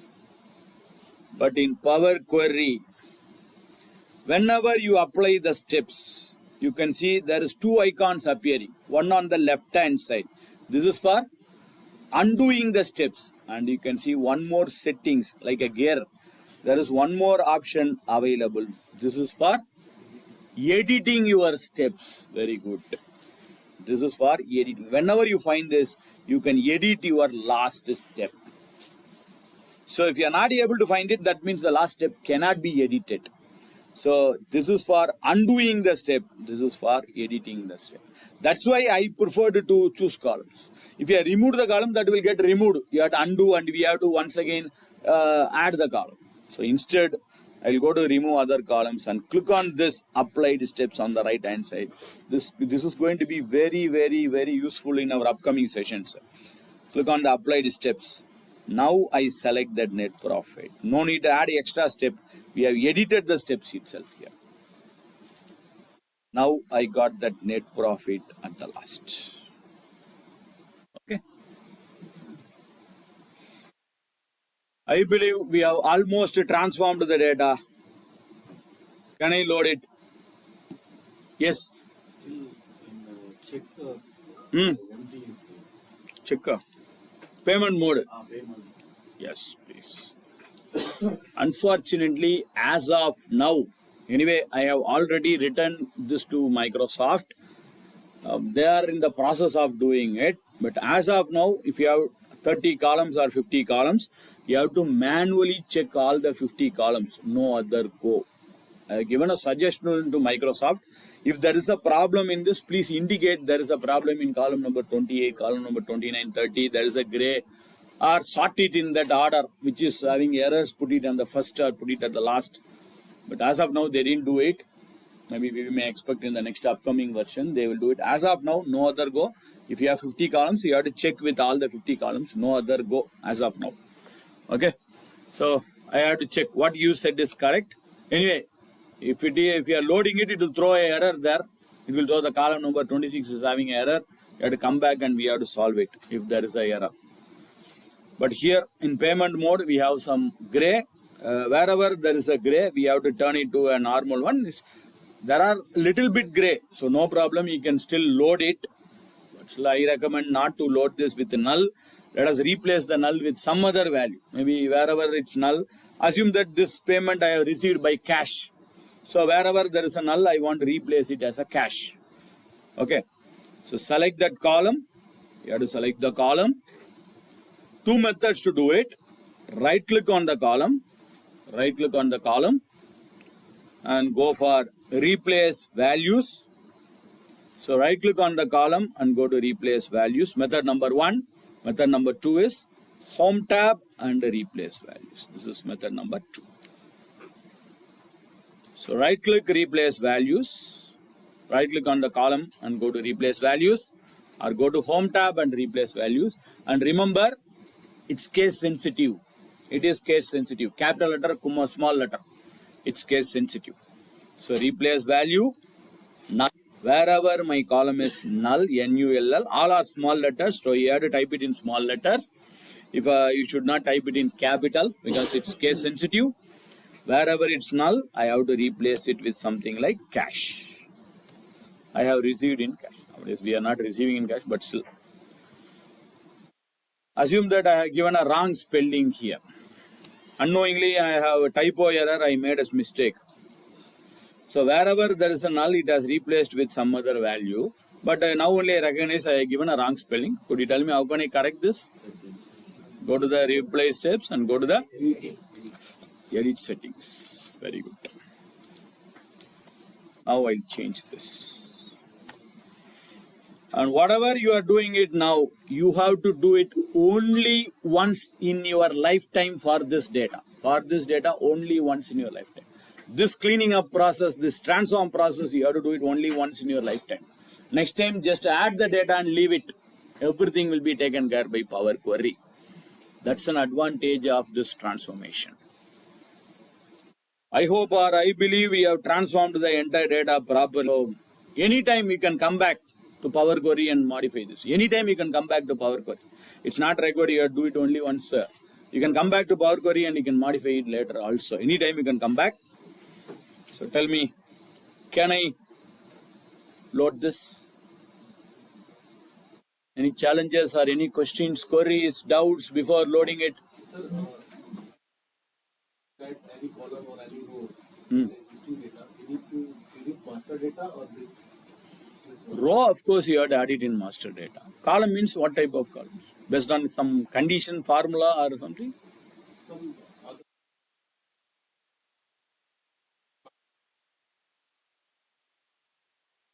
catch logistics in the column header. No, it is a entered value or it is imported value or you have some conditional value. For example, just I say an example. For example, I want to give a discount here. A discount is already there. Maybe I want to add something like tax. So I want to calculate 18% of my profit is going to be tax. So that's a formula based. You can do it here itself. If you want to enter a data, literally I want to enter for this, the amount will be different, this amount will be different, then you have to do it in source data. If it is formula based, if it is condition based, you can do it in Power Query. And again,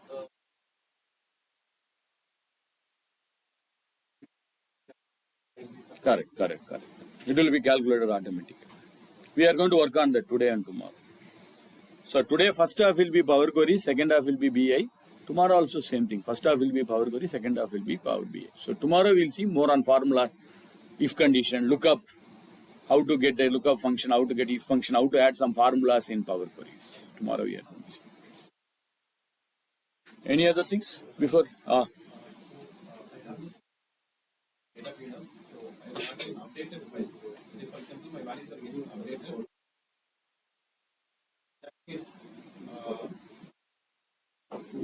it is updated in the same sheet or in a different sheet. Different sheet means we have to append it. There is a concept called as appending. Same sheet means just to refresh it. Different sheet, if it is a different sheet, that is a different sheet. Suppose this month I have different sheet, tomorrow month next month I have different sheet, next month I have different sheet, means there is a process of appending. Today we are not going to see appending, tomorrow only. Today we are going to see how to handle only one file, one sheet. Tomorrow multiple files, identical, non-identical, that we will see tomorrow.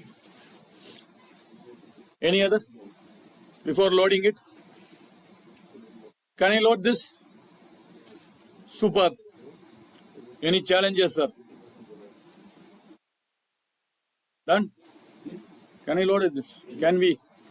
So if you are 100%, you are clear, we have done all the transformation, then we can load it. Or still, there are some process to be done.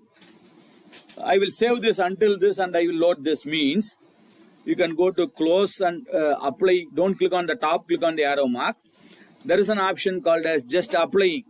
Applying means just hold it here. Don't load it to Power BI, just apply it.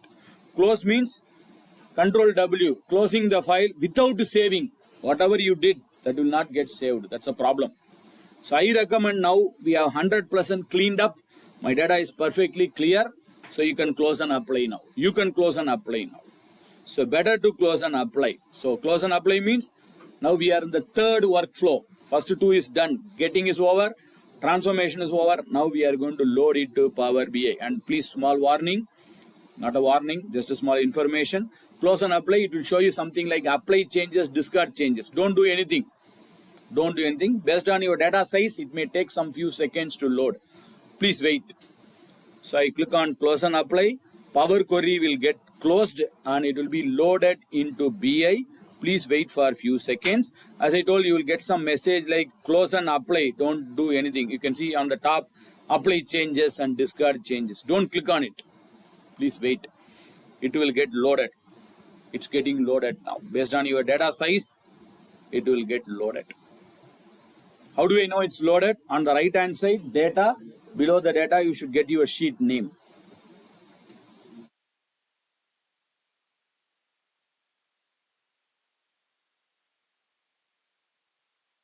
Okay. On the right hand side, you can see data. My sheet name is also data. That's why I'm getting this. If your sheet name is different, you can get some other sheet name, or you can rename this also, no problem. So this is my sheet name. Fortunately, unfortunately, your column names will be in alphabetical order. It can be in a different order. I think in my source data, first I have invoice number, second I have invoice date. But here, as per my source data, but here it is sorted in an ascending order as per the name, column name. Amount is coming first. Alphabetically, A comes first. City is second. Cost center is third. Customer type D. And then EF. So it will be in alphabetical. Your column names will be in alphabetical order. You cannot change that. Your source, it can be in a different order. But after storing here, it will be in an alphabetical order. And you can see on the column name left hand side, there is a sigma. That means this column data type is in a summation. Number. And whenever you see your column on the left hand side calendar, that means this column is in a date. So that you can create yearly, monthly, weekly reports. And if you have empty, that means it's a text. And you will get some other icon there. When you create a group, when you create a measure, you will create some other. As of now, we have only two. One is sigma, that is your column is in a number. Second one is date columns. Another one is empty, that means it's a text. But it should be there. If this, whatever the things listed here, I am getting sigma in amount, discount, and invoice number, logistic and material and net profit and total amount. If you are not getting it, unfortunately, you should get it. 99% you should get it.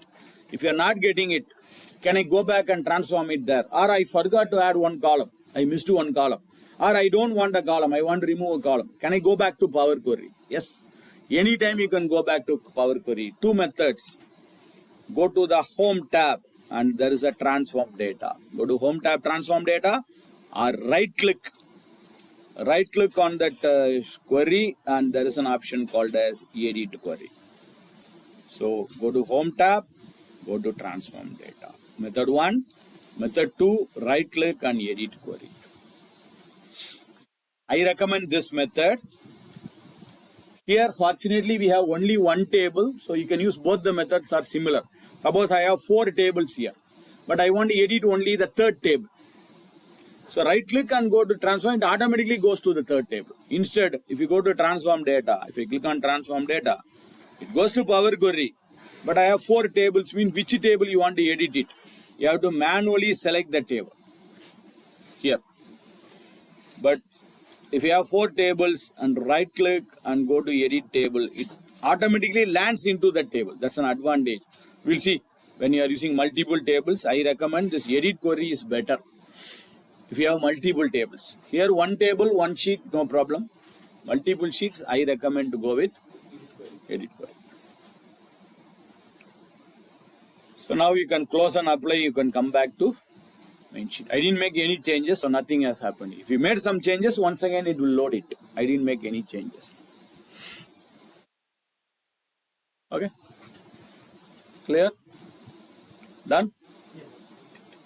Excellent. We have to create report. Before creating report, we have to understand some concepts.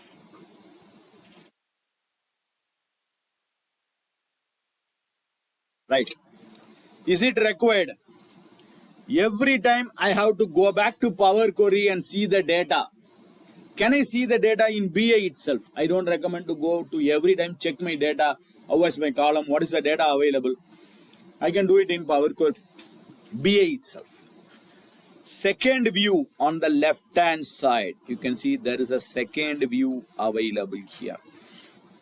Table view, data view or a table view. Just to click on the table view. Yes. Now you can check your data here. So it's not required every time you have to go back to Power Query and check it. You can check your data in Power BI itself. You cannot do the transformation here. Cleaning up or another process, you cannot do it. After loading, I can see my data here. You cannot edit it, you cannot do anything here. Just view your data. I don't want to go there and view the data. You can see it here itself. And you can come back to the report view again. So I believe we are using this file for a very long time. We didn't save it as of now. Let us save this. First time when you are saving it, I recommend to go with file and save as.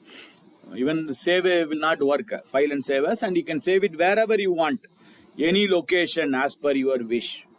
Save as, file save as, and which location, OneDrive or SharePoint or anything.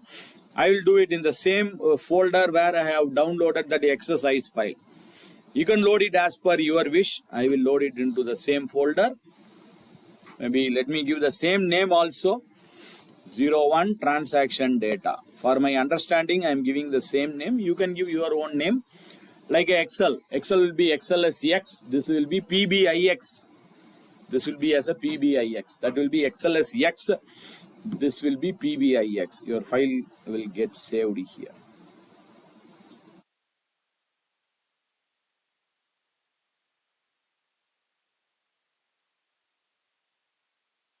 Okay.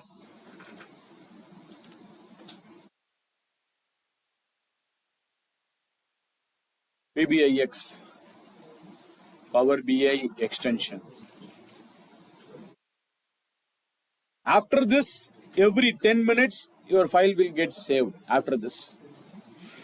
After saving it for first time, your file will get saved like Excel. I think Excel also every 10 minutes it will get saved.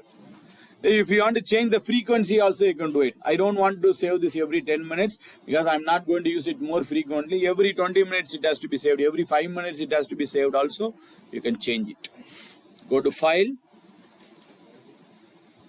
Options and Settings. Go to File, Options and Settings. File, Options and Settings, Options.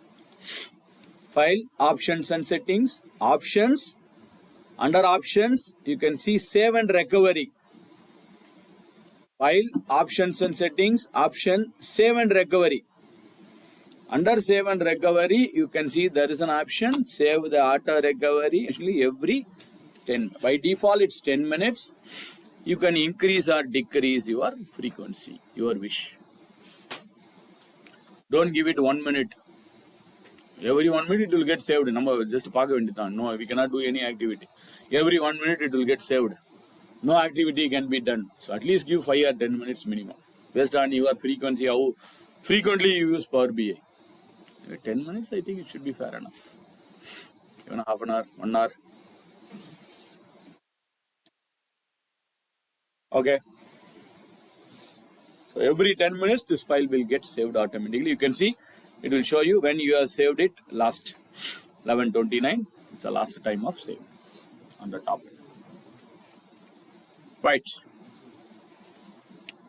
Before creating some report, what are all the do's and don'ts on your source data? What are all the things you can do it? What are all the things you cannot do it on your source data? Let me open the source data. I open the transaction data. Can I change the name of the column? No. Please do not change your column headings. Invoice number should be invoice number. Not even add a space in between. Invoice space number. It's also a problem. Don't add a space at the last or before. Don't change your column headings. Because Power Query is working based on your column headings. We will create a report based on the column heading. Don't change your column headings. Can I add a new column here? Half yes, half no. What is that half yes and half no? You can add a new column. Where can we add a column? At the last. Don't add the column in between. For example, it will be treated that a transaction type column is available in column number J. In column number J, it will check whether the transaction type is available. If you added in between the column, the transaction type goes to K, then it may throw some error. So don't change your column heading. Don't insert the column in between. Insert it only at the last. Don't delete the column also. Don't delete the column. If I delete a column called as cost center, the cost center is mapped in Power Query and Power BI. It will error. There is no column called as cost center. It will throw an error. You have to transform it again. You have to go to transform and remove the column cost center again. So don't change your columns. Don't insert a column. Insert it only at the last.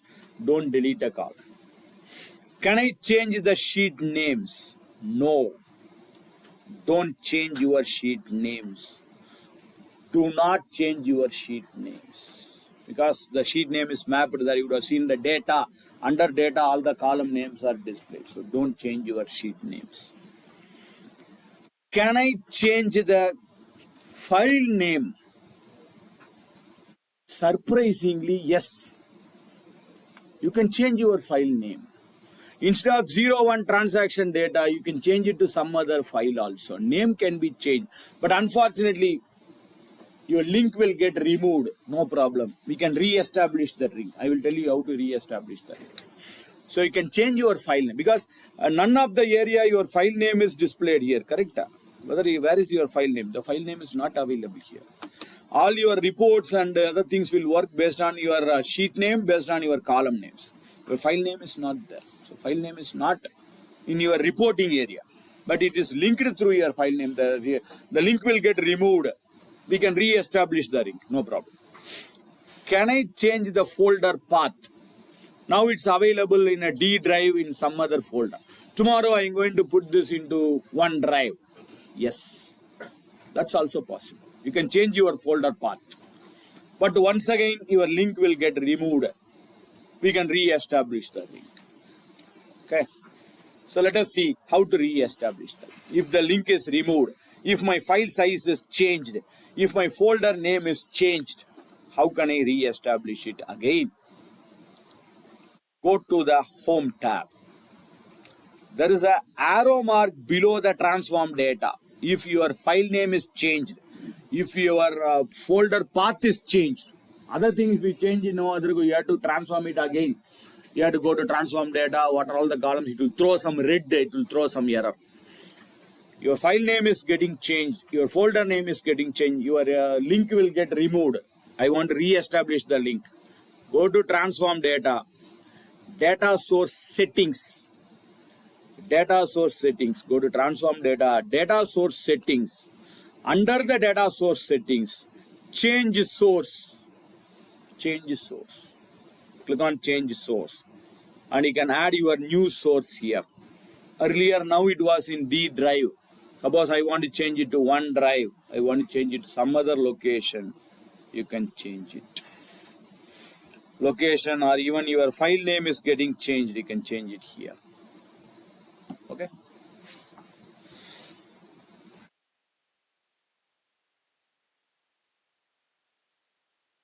Can I add a new data? I want to add a new row. Yes. Where can we add a new data?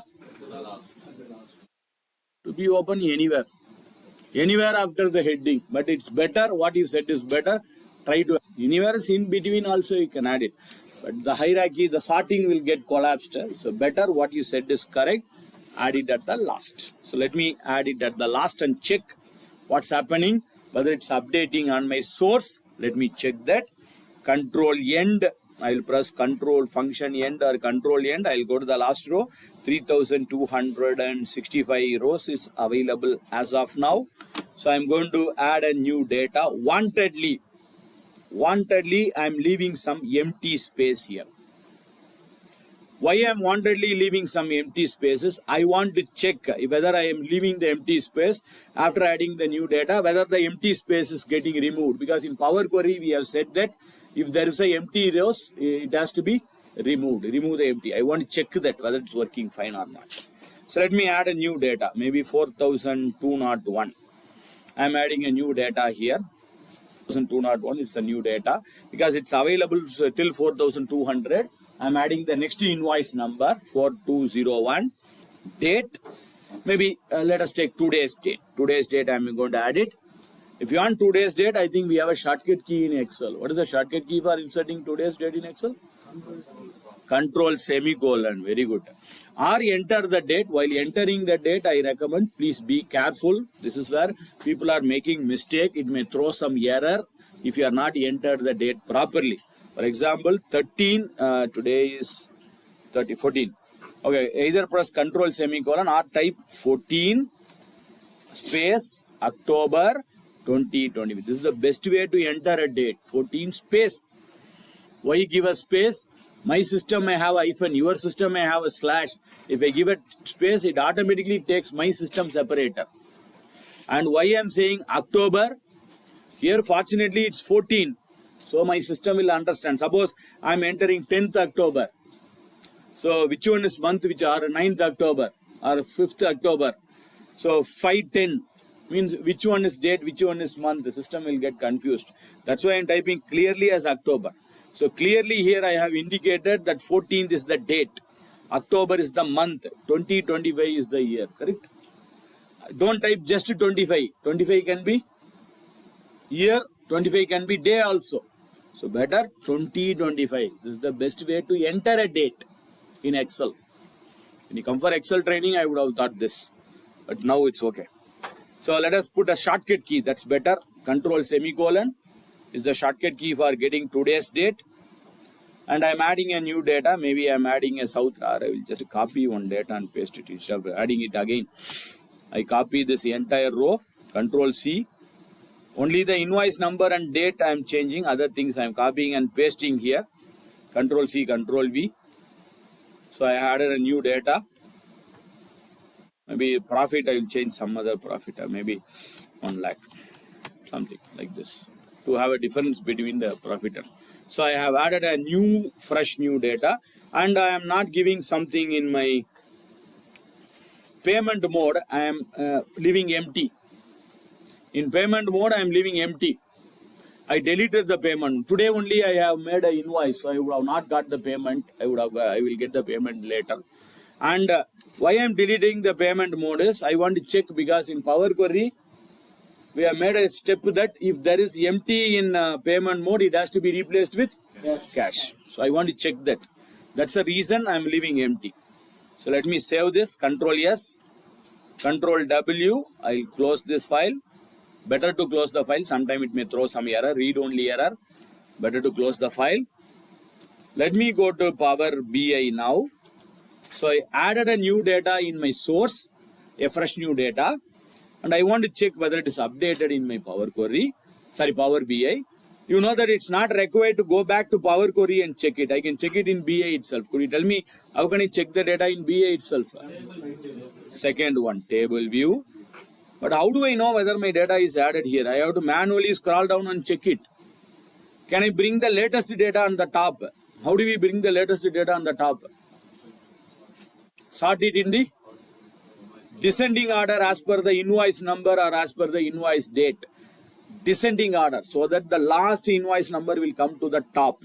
So I want to sort this table in it, or you can manually scroll down and check or go to the invoice number. If you know the invoice number, search box, type the invoice number like an Excel filter. Search the invoice number and find it out. Instead, it's better I will sort the table in a descending order so that the last invoice number will come to the top. Let me check this. I click here, sort descending. 4,200. Unfortunately, the newly added data is not available, like a pivot table.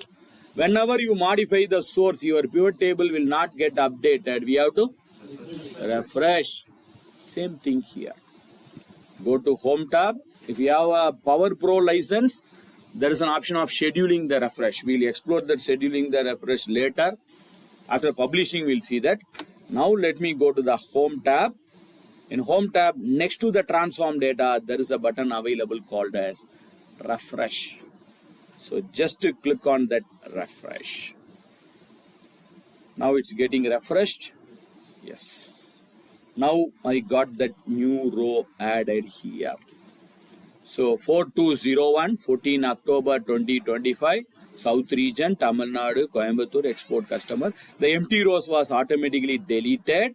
And you can see the payment method, we have a cash. So I have given an empty for my payment method. Now it has turned into a cash here. So whatever the steps you have applied, it's automatically applied to your new data. I don't know, in Excel also, whenever you modify the data, we can go for refresh. But whenever you add the data, you cannot refresh it in Excel. Adding the data at the last, you cannot refresh. You have to change the data source. You have to convert the table into dynamic table, so many things. But this is a normal table, it's get updated automatically here.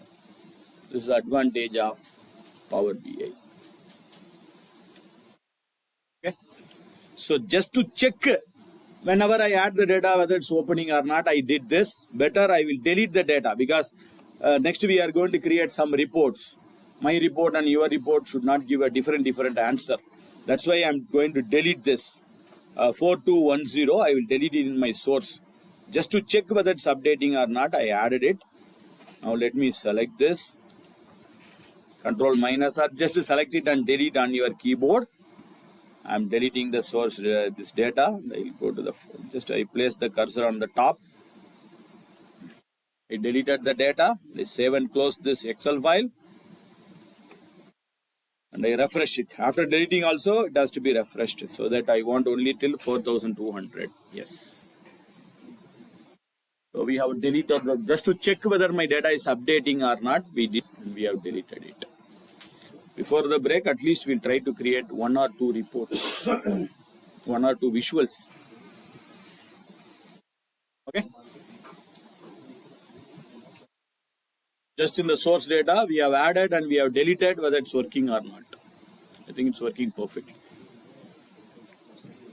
Come back to my report view.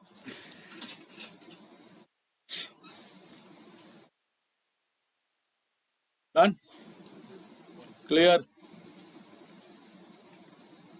So how many workflows we have completed as of now out of 5? Get is over. Transform is over. Load is also over. A report. Superb. Now we are going to step into reporting after that publishing. So we'll start with report.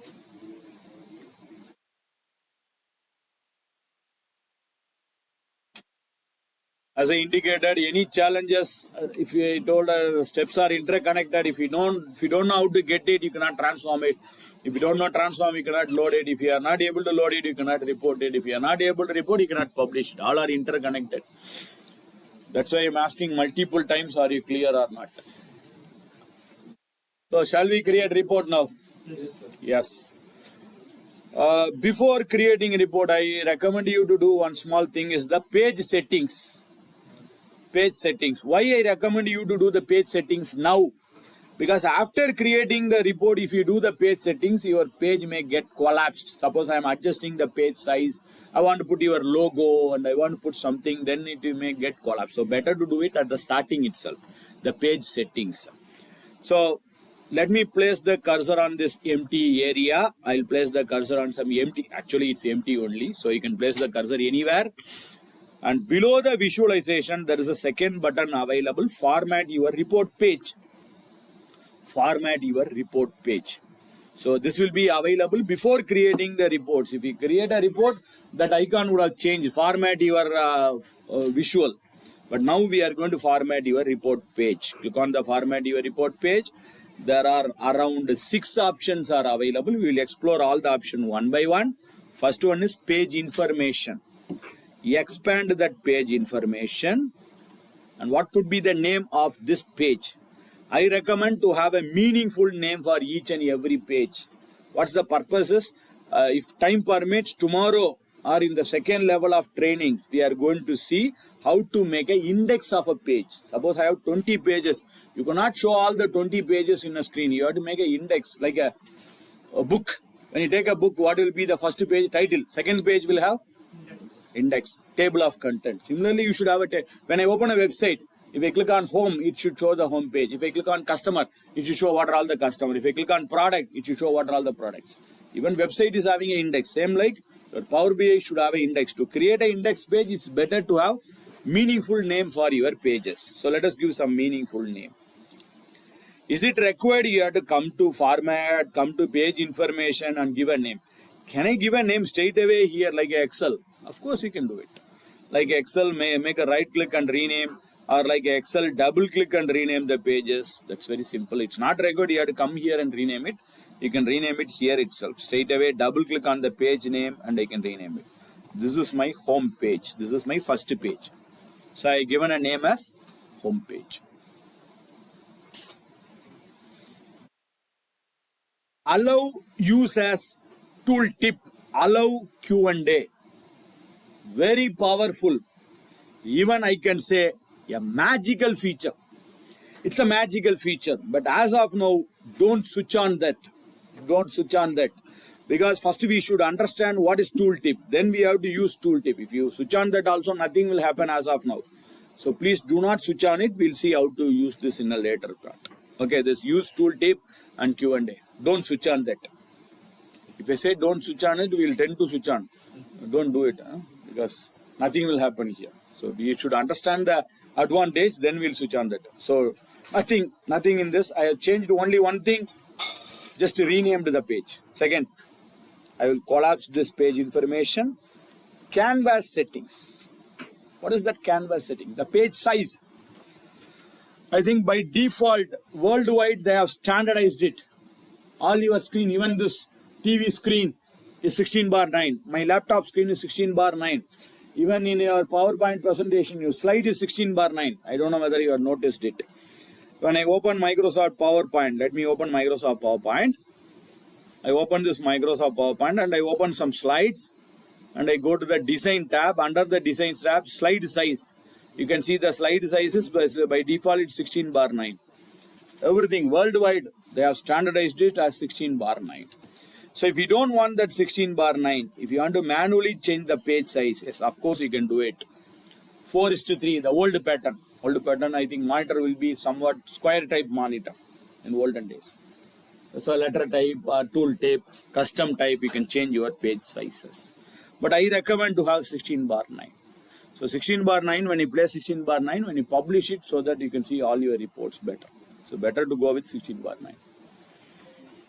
And alignment, vertical alignment, top, you have only 2 alignments, top or middle. It doesn't do any changes here. It will make some changes when you publish it. When you publish it, all the reports should appear on top of your screen or on the middle on your screen. That's your wish. I recommend to go with top. So I didn't do any changes. The default I am using it. Canvas settings is over. Canvas background. The background color. The background, it's white. I don't like white as a background. If you want to change the color, expand the canvas background. Suppose I will give some color. As per your company, I think your more prefers gray or blue, anything. So let us go for blue. But nothing has happened here. Why nothing has happened here is I selected the color, but the transparency is 100%. Reduce the transparency to 0. So now you will get the color on the background. Do you prefer a color on the background of your reports? White color. Why I am saying this is because Power BI has designed in the method that all your visual will have a white as the background. If you are giving some other background, then you have to switch off the background for every visual. Even you would have noticed this box is having the white color as the background. This is also having a white color as a background. All your Power BI report was created assuming that the background will be white. If you want a different background, then you have to change the background for every visual. Even I will tell you how to do that also, if you prefer to use the background. Or I don't like a white as the background. Can I put your company logo or company, maybe a vehicle, maybe your company product as the background? Then you can go to this image. Under image, you can select your backgrounds. Maybe suppose I have a logo of your company. So I want the logo to be displayed here. Image fit, stretch or fill, I will fill it on the full screen here. Like this, if you want to put a logo, you can put the logo on the background. I believe you don't prefer the logo on the background, you prefer the logo on the top right, top right side, down the right. Wish. I will tell you where to put how to put the logo on top left or right or bottom, your wish. So I don't like this. Even I think you don't prefer this. So let me reset it to default. Wallpaper. Wallpaper also same process. You can put a background color and you can put the image also. Could you tell me what is the difference between the wallpaper background and canvas background? Is this both are same? What's the difference between wallpaper background and canvas background? Yes. In wallpaper now. Extends outside the canvas. Outside the margin. Very, very, very. So the wallpaper is entire screen outside your margin also. You can see it's going beyond your margins. Entire screen will be in this color. But whereas the canvas background is within that margin, within the margin. It will not go out of the margin, within the margin background. Entire page I can have a different color. Within the canvas I can have within the margin I can have a different color. So this also I don't prefer. So let me make it as default white. White is the default layout. And this filter pane and filter card. This is formatting of the filter pane. What is that? This filter, you can see on the left hand side, visualization data, there is one filter icon. This filter, when I publish the report, my end user also can apply the filter. My end user can apply the filter on the page. My end user can apply the filter on all the page. They want to filter a particular activity. They can do this using this filter. But even I can remove this filter without sharing. I don't want others to see the filter also. We can do it. But when you are sharing this filter, what should be the color of this? What should be the background color of this? So everything you can do it under this filter pane and filter card. This is only formatting the filter card. Only the format of this filter. Not using the filter, formatting of the filter. That's your wish. As of now, I am doing no changes here. As of now, I am not doing any changes. Okay. So just actually to be precise, we have did only one change. We did only one change. That is page information. I changed the title of the page, name of the page. That's it. No other changes we did it here.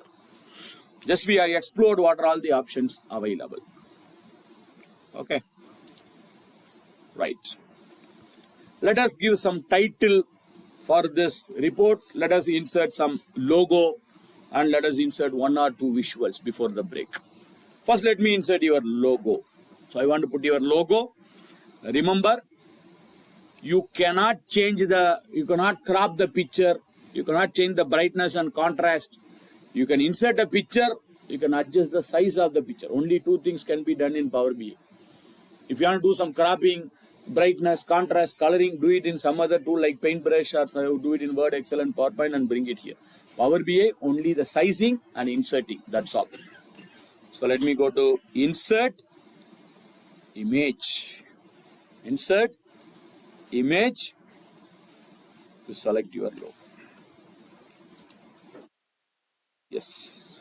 I have selected your logo. Open it. As I indicated, this logo is inserted. We can adjust the height and width. That's it. None other things can be done here. Other things, cropping it, contrast, brightness, coloring, nothing can be.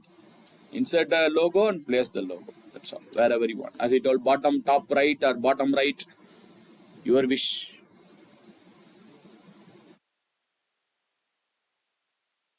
Next is title. So we have inserted a logo. Now we want to insert a title for this report. I hope or I believe you have some predefined font family, correct? What is the font family you use here? Daimler? CS. Unfortunately, the Daimler CS is not part of Power BI. It may be a part of Word, Excel and PowerPoint, but it doesn't have this font here.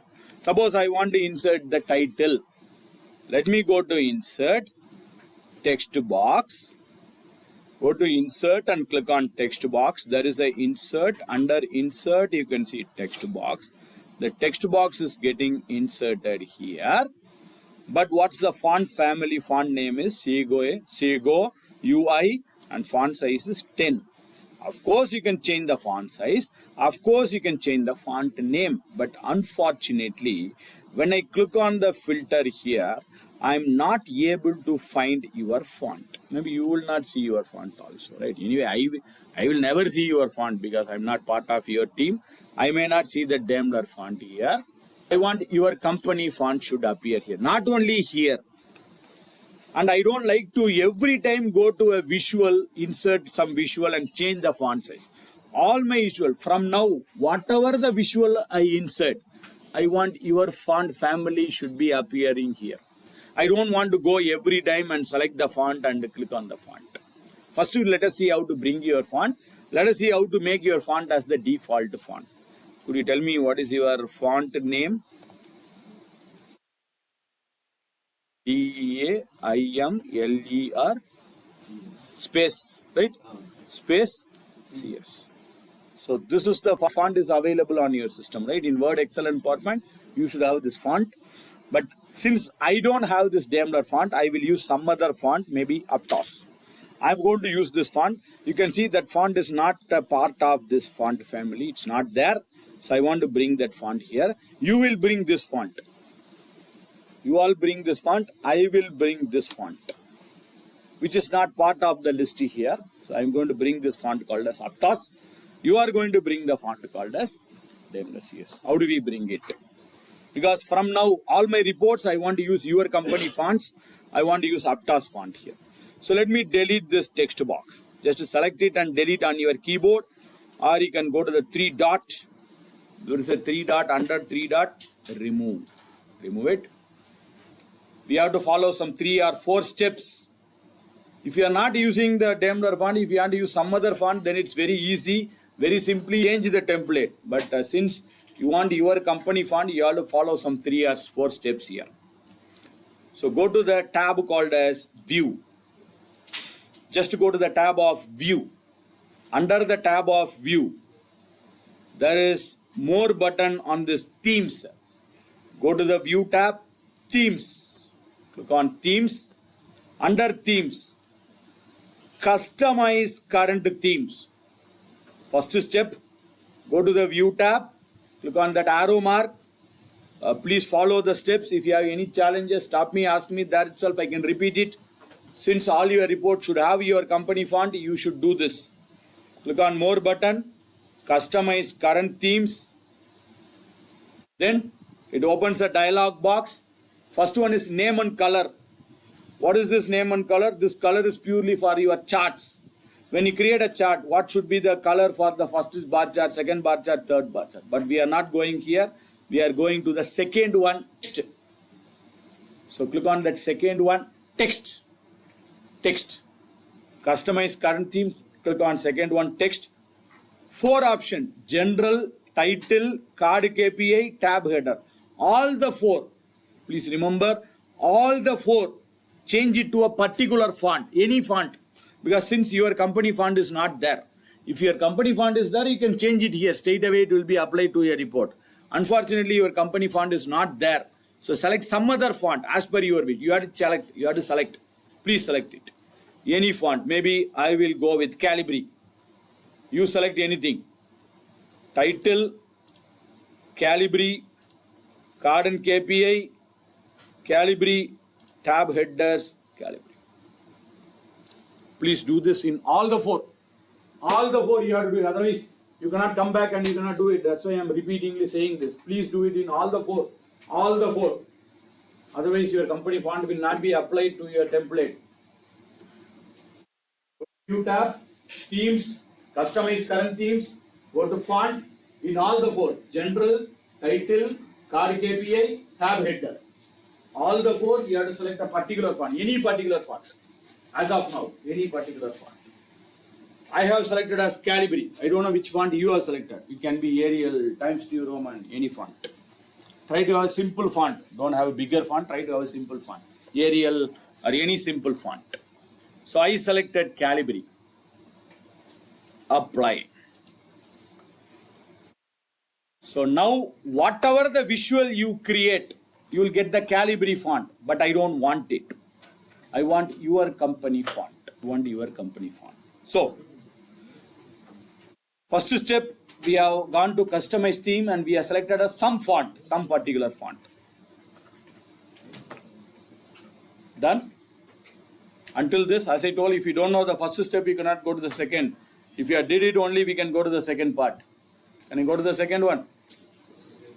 So go to the same view tab, go to the same arrow mark, save current theme. Save current theme. Whatever the template we have created now, we have to save this. Save current theme. It will be stored as a JSON. JSON is a Java file. And give some name and save it. Save this file. Wherever you want to save, your wish. I will save it in the same folder where my files are residing. Morning I have uploaded some file and I kept it in a particular folder. Same folder I am going to save this file. So let me give some meaningful name for this file. I think we are going to give some Daimler font themes. So I am giving some name. You can give your own name. You can give as per your wish. You can give your own name and you can save it on your own template, your own folder. You can save it on any folder as per your wish.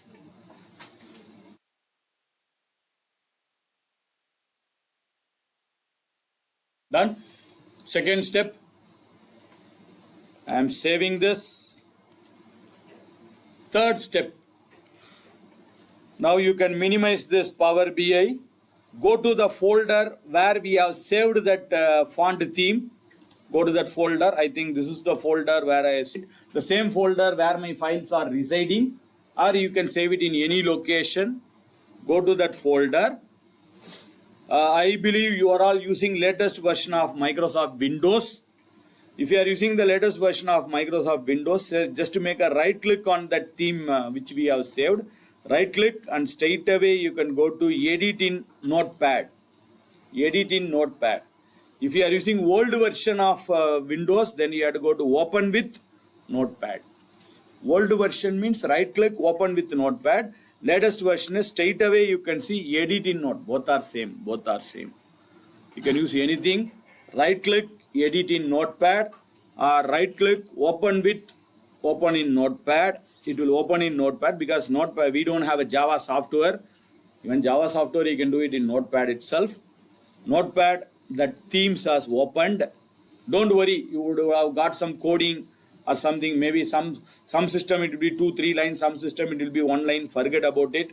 Wherever the name Calibri is available,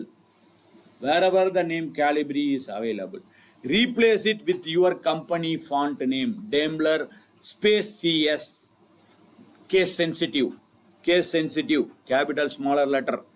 Wherever the name, double quotes mean don't remove the other things. Only instead of the font name, instead of the Calibri, I don't know what is the name you have given. If you are given Arial will be there. Four areas you should get it. If you are not getting in 4 areas, that means you didn't do the template properly. That's why I repeatedly told you, change it in all the 4. Calibri, instead of Calibri, I'll change to Aptos. I copy and paste also. Control C. Wherever the Calibri, Control V. Wherever we have Calibri, I'm pasting it as Aptos. You have to give your company font name here, your company font name. So wherever the Calibri is available, 4 areas, because we have changed it in 4 areas. Text, tab, headers, card KPI. In 4 things we have changed, and 4 areas I have to change it to Aptos. Okay, Daimler CS. Capital means capital, smaller is smaller. It's case sensitive. Now save and close this. Control S. I save this notepad and I close this notepad. Save this notepad and close this notepad. Next is, that's an advantage, that's the power of this now. Next, I saved it and I closed it. Now let me open Power BI. Go to View tab again. Go to this arrow mark again. Go to the View tab, go to the arrow mark. Browse for themes. So we have renamed all your font to your company font. Now go to Browse for Themes. Under the Browse for Themes, select your company font theme which you have just imported. Yes.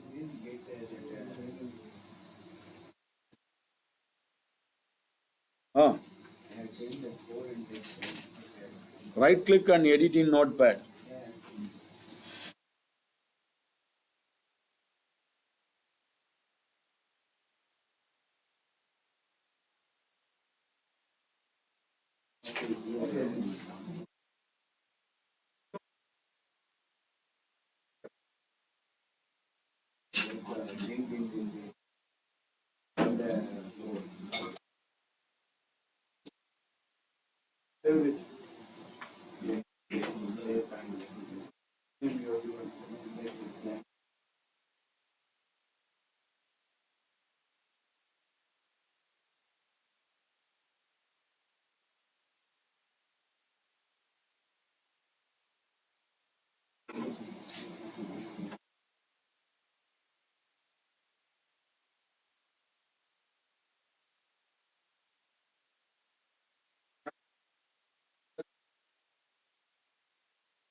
Browse for themes and select your company themes font.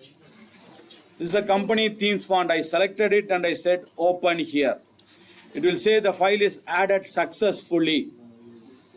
Yes, the file successfully added. Your custom report themes is ready to use. Now let me insert a text box. Go to insert text box. Yes, I can see the Aptos is available. You should see your company font there. Not only font family, the template and your font will be imported. Not only the name, your font is imported. Let me increase the font size because it's a heading. Maybe I'll put it as 24. Transaction data dashboard. So I'm giving some name for this title. You should get your company font. From now, any visual, whatever the visual you insert, your company font will be there. Right? And a small tip here is, if you are increasing or decreasing the height and width of this text box, you should not get a gray on the right hand side. If you are getting some gray, means your height is not right. When you publish it, other people cannot see your text box. Either you have to increase or decrease the height and increase the height and width. So I think there is a gray because my height and width is not correct. Let me extend it. Yes, now the gray has gone. You should not get the gray like this on the left. If you are getting a gray, that means you have to increase the height or increase the width. So my gray has gone. Now let me put this title on the top of my left side of my page. So if you are able to drag and drop it like this, it's very simple. You can drag and drop, or you can go to the 3 dot. There is a 3 dot. Using the 3 dot, dragging and dropping will be easier. So I will put this, and even Power BI will suggest you which is the best place for placing this. I have already placed the logo. When I move this and I place, I think the center of my logo and center of my text box is correct. So you can see a red dot is appearing. So this is the right way to place it. Or I bring it to the page center.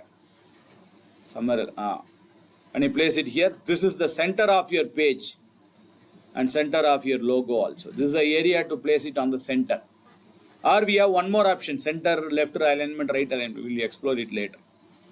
Now I place it on the left hand side top. So we have inserted your logo and we have inserted a title for this page. We'll insert one more small thing, then we'll insert a visual. For the break, we'll insert one visual at least. Thought of inserting 2 or 3. We'll insert at least one visual. So you got your Daimler CS font. Very good. Right. We'll finish up with a little bit designing work. Maybe I want to put a line. I want to draw a line. After this is my title, this is my logo, and we want to draw a line here to have a better view. So let me go to Insert, Shape, go to Insert. Under Insert, I'll go to Shape. Under Shape, so let us put a line shape, basic shape. Let me put a line for this report. Insert, Shape, basic shape, line. Or you can put a rectangle, triangle. So let me put a line here. I'm going to insert a line, this line. So let me select the line. And I decrease the height, increase the width. So I increase the width and decrease the height. Can I change the thickness of the line? Can I change the color of the line? Yes, we'll do that now. So we have inserted a shape and we inserted a line. We increase the height and width of this line. Increase or decrease the height and width of the line. So I want the line should be more thicker. And I don't like this color. I want a different color. When I select the line, on the right hand side, there is a tab appearing here, Format Shape. You should select the line. If you are not selecting the line, you will not get that format shape. Select the line, Format Shape. Yes. Select the line, Format Shape. Shape, rotation, styles. Shape is, I don't like a line, I want some other shape. Rotation means rotate the line also. But let us go to Style. Under Style, don't go to Fill Color. When can we use the fill color? If you are using a line, if you are using a square, if you are using a circle, inside a square or rectangle, I want to put a color, means you can go to fill. Actually, this is not a rectangle or a square type. This is a line. So don't go to fill shape, collapse the fill shape. border. Go to border, expand the border and change the color of the border. Maybe I'll put a different color for this, dark blue. And width is the thickness. Let me increase the thickness. Maybe I'll put some 3 or 4 pixels to get a more thicker line. So select the line, go to format shape, shape, style, border, under border, I change the color of the border, I change the width of the border or the thickness of the border.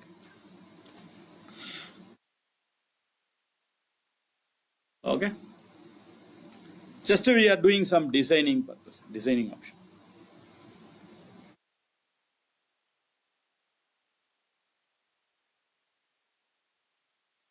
Done?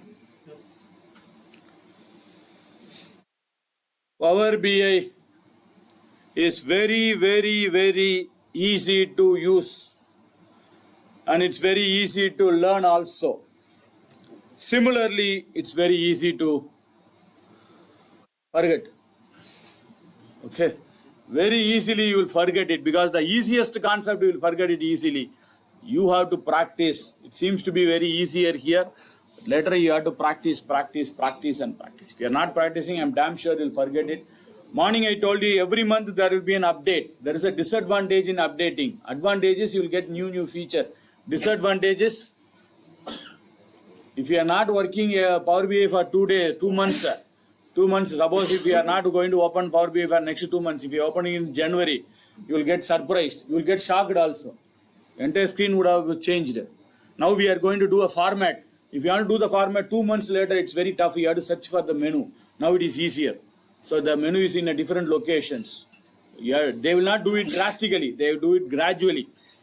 So you have to practice it. If you're not practicing, then it's a real challenge. Right. Now for the first time, we are going to insert one visual. For an example, I want to display what is my total cost. We have a column called as total cost. This total cost, I want to display it in a visual. Which could be the best visual to display a value? Just I don't want a chart. I want what is my total cost. That's all. So whenever you insert any visual, place the cursor on the empty area. Make it as a practice. Make it as a habit. I will tell you what is the reason I'm saying this. Maybe next session I will explain what is the reason to place the cursor on some empty. So now when you place the cursor on empty only, you will get this visualization tab. If you have selected this line, if you have selected the logo, you will not get that visualization. That's the first reason. So place the cursor on some empty area. Now you will get that visualization. Under visualization, build visualization, where various types of visualizations are available. Whenever you place the cursor on any visuals, it will show you the name of that visual. The first visual is stacked bar chart, stacked column chart, clustered bar chart, clustered column chart. Every visual will have a name. One by one I will explain which is the best visual for which kind of data. Now just display the total value. Which is the best visual? There is a visual called as card. Just like a card. We have a visual called as card. Where is that visual? In my system. Maybe it may vary from system to system based on your screen settings. I believe 99% will be in the same position. Sometimes your screen size is varying, means it will change. In my system, under the build visual, 4th row, 1, 2, 3, 4th row. Last one in the 4th row, like 1, 2, 3. It is mentioned as 1, 2, 3. This is the card visual. This is the card visual. That is the visual called as card. Card is the best visual to display a value. If you want to display a single value, card is the best visual. So let me click on this card. So I click on the card and I'm getting a very big card. I don't want this much bigger. So let me reduce the height and width. And I place the card on the left hand side. In this card, I want to display the total cost. 3 methods to do this. Method number 1.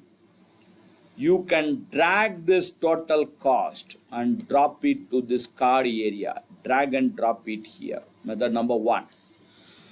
Method number 2, you can just make a check mark here, just make a tick mark. Method number 3, drag this total cost and drop it to this field area. 3 methods.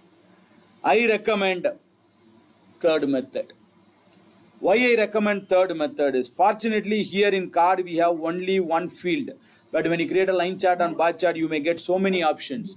So you should understand which are all the options available.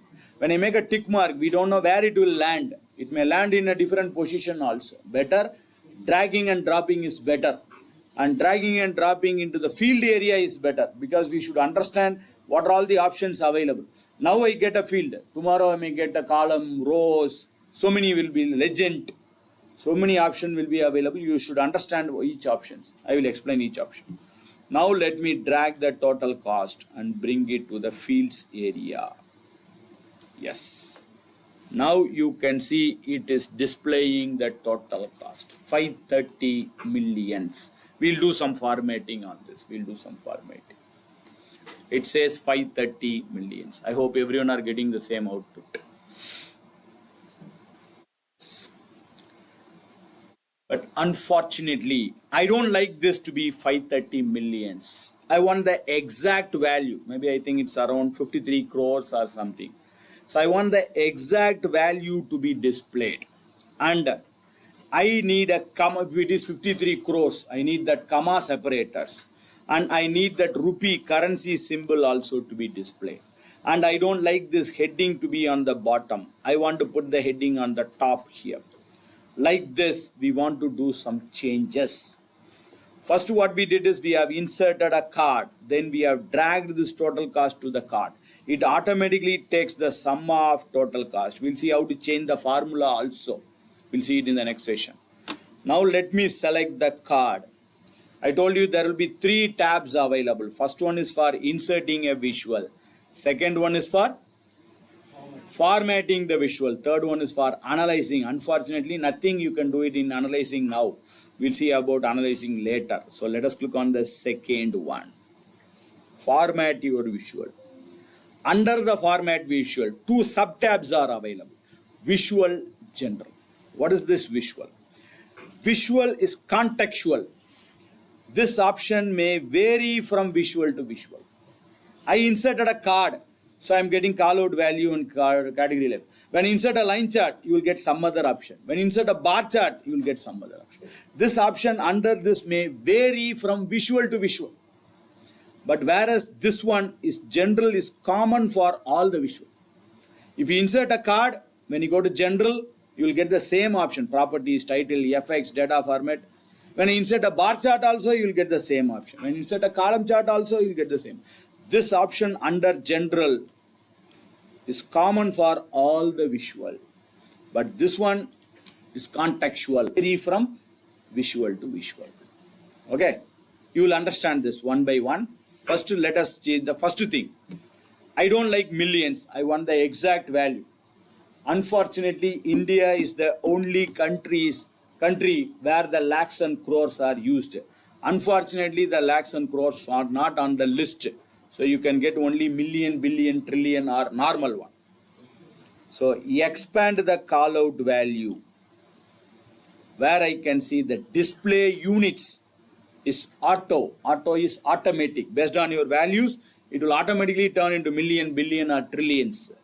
But I don't like this. I want the exact value. So let us go to the display units. I don't want automatic. I don't want it. So let us say none. Or if you want it in thousands, K, millions, billions, trillions. Let us say none. So that I will get the exact value here. So I'm getting exact value. 53 crores, 49,946. Okay. Second, so we got that. Remember this, to change your values into exact, we have to use the option called as display unit. Please remember it. Maybe in the next session it will be useful. I will tell you when it will be useful. Display units. The name of this is display units. Remember it. And other things is very simple. Changing the font size, font color, background. As of now, you want to explore means you can do it. But I'm not doing anything on this. Let us collapse the callout value. What is this category label? Category label is this heading. I don't like this heading. I want to switch off the heading. So switch off the category label. The two things we'll finish up before the break. So category label, go to general. I want to give my own title. I don't like the title given by Power BI. I want to give my own title. So go to general, title, switch on the title, type the title here. Maybe sum of total cost.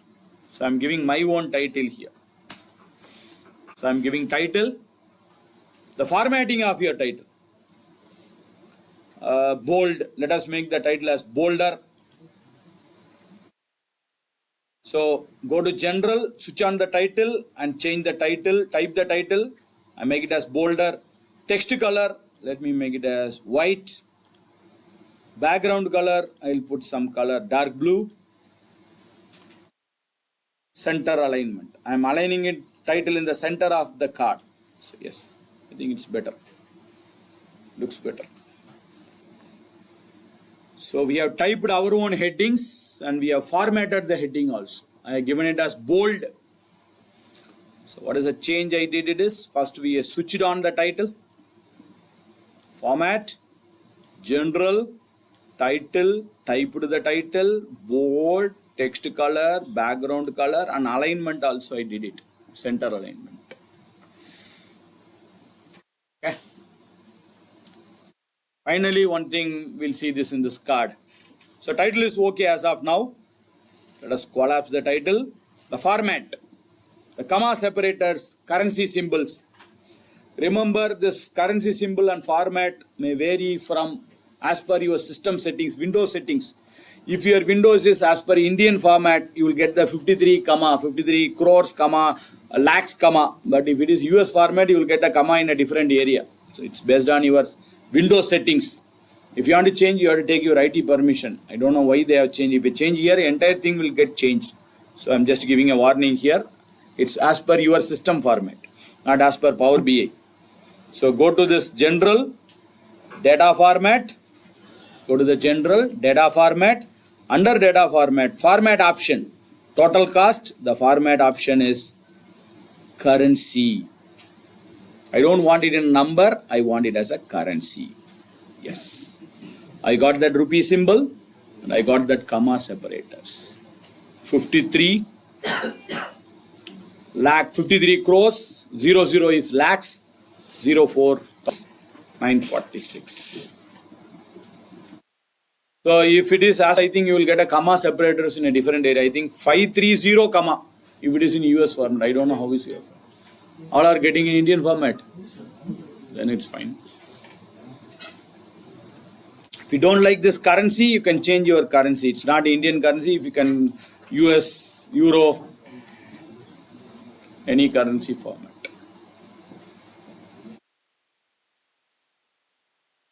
What is your German currency? US, Euro. Japan is yen, right? No other go, manually you have to find it. As I told, it's as per your Windows settings. By default, it's coming as Indian currency because as per Indian Windows settings.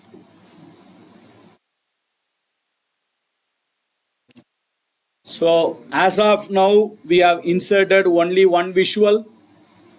Please do save this file. Please save this file. As I told, at least we have to create 3 or 4 pages of report today.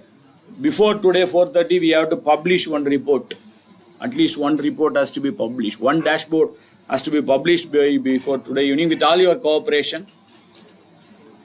We have to increase the pace. That means we should not run fast and finish all the concept. You have to understand, that's more important. It's not required, you have to rush up the concept. You have to understand, we have to finish the concept. We'll try to do it as per with your cooperation. Now you can save this file.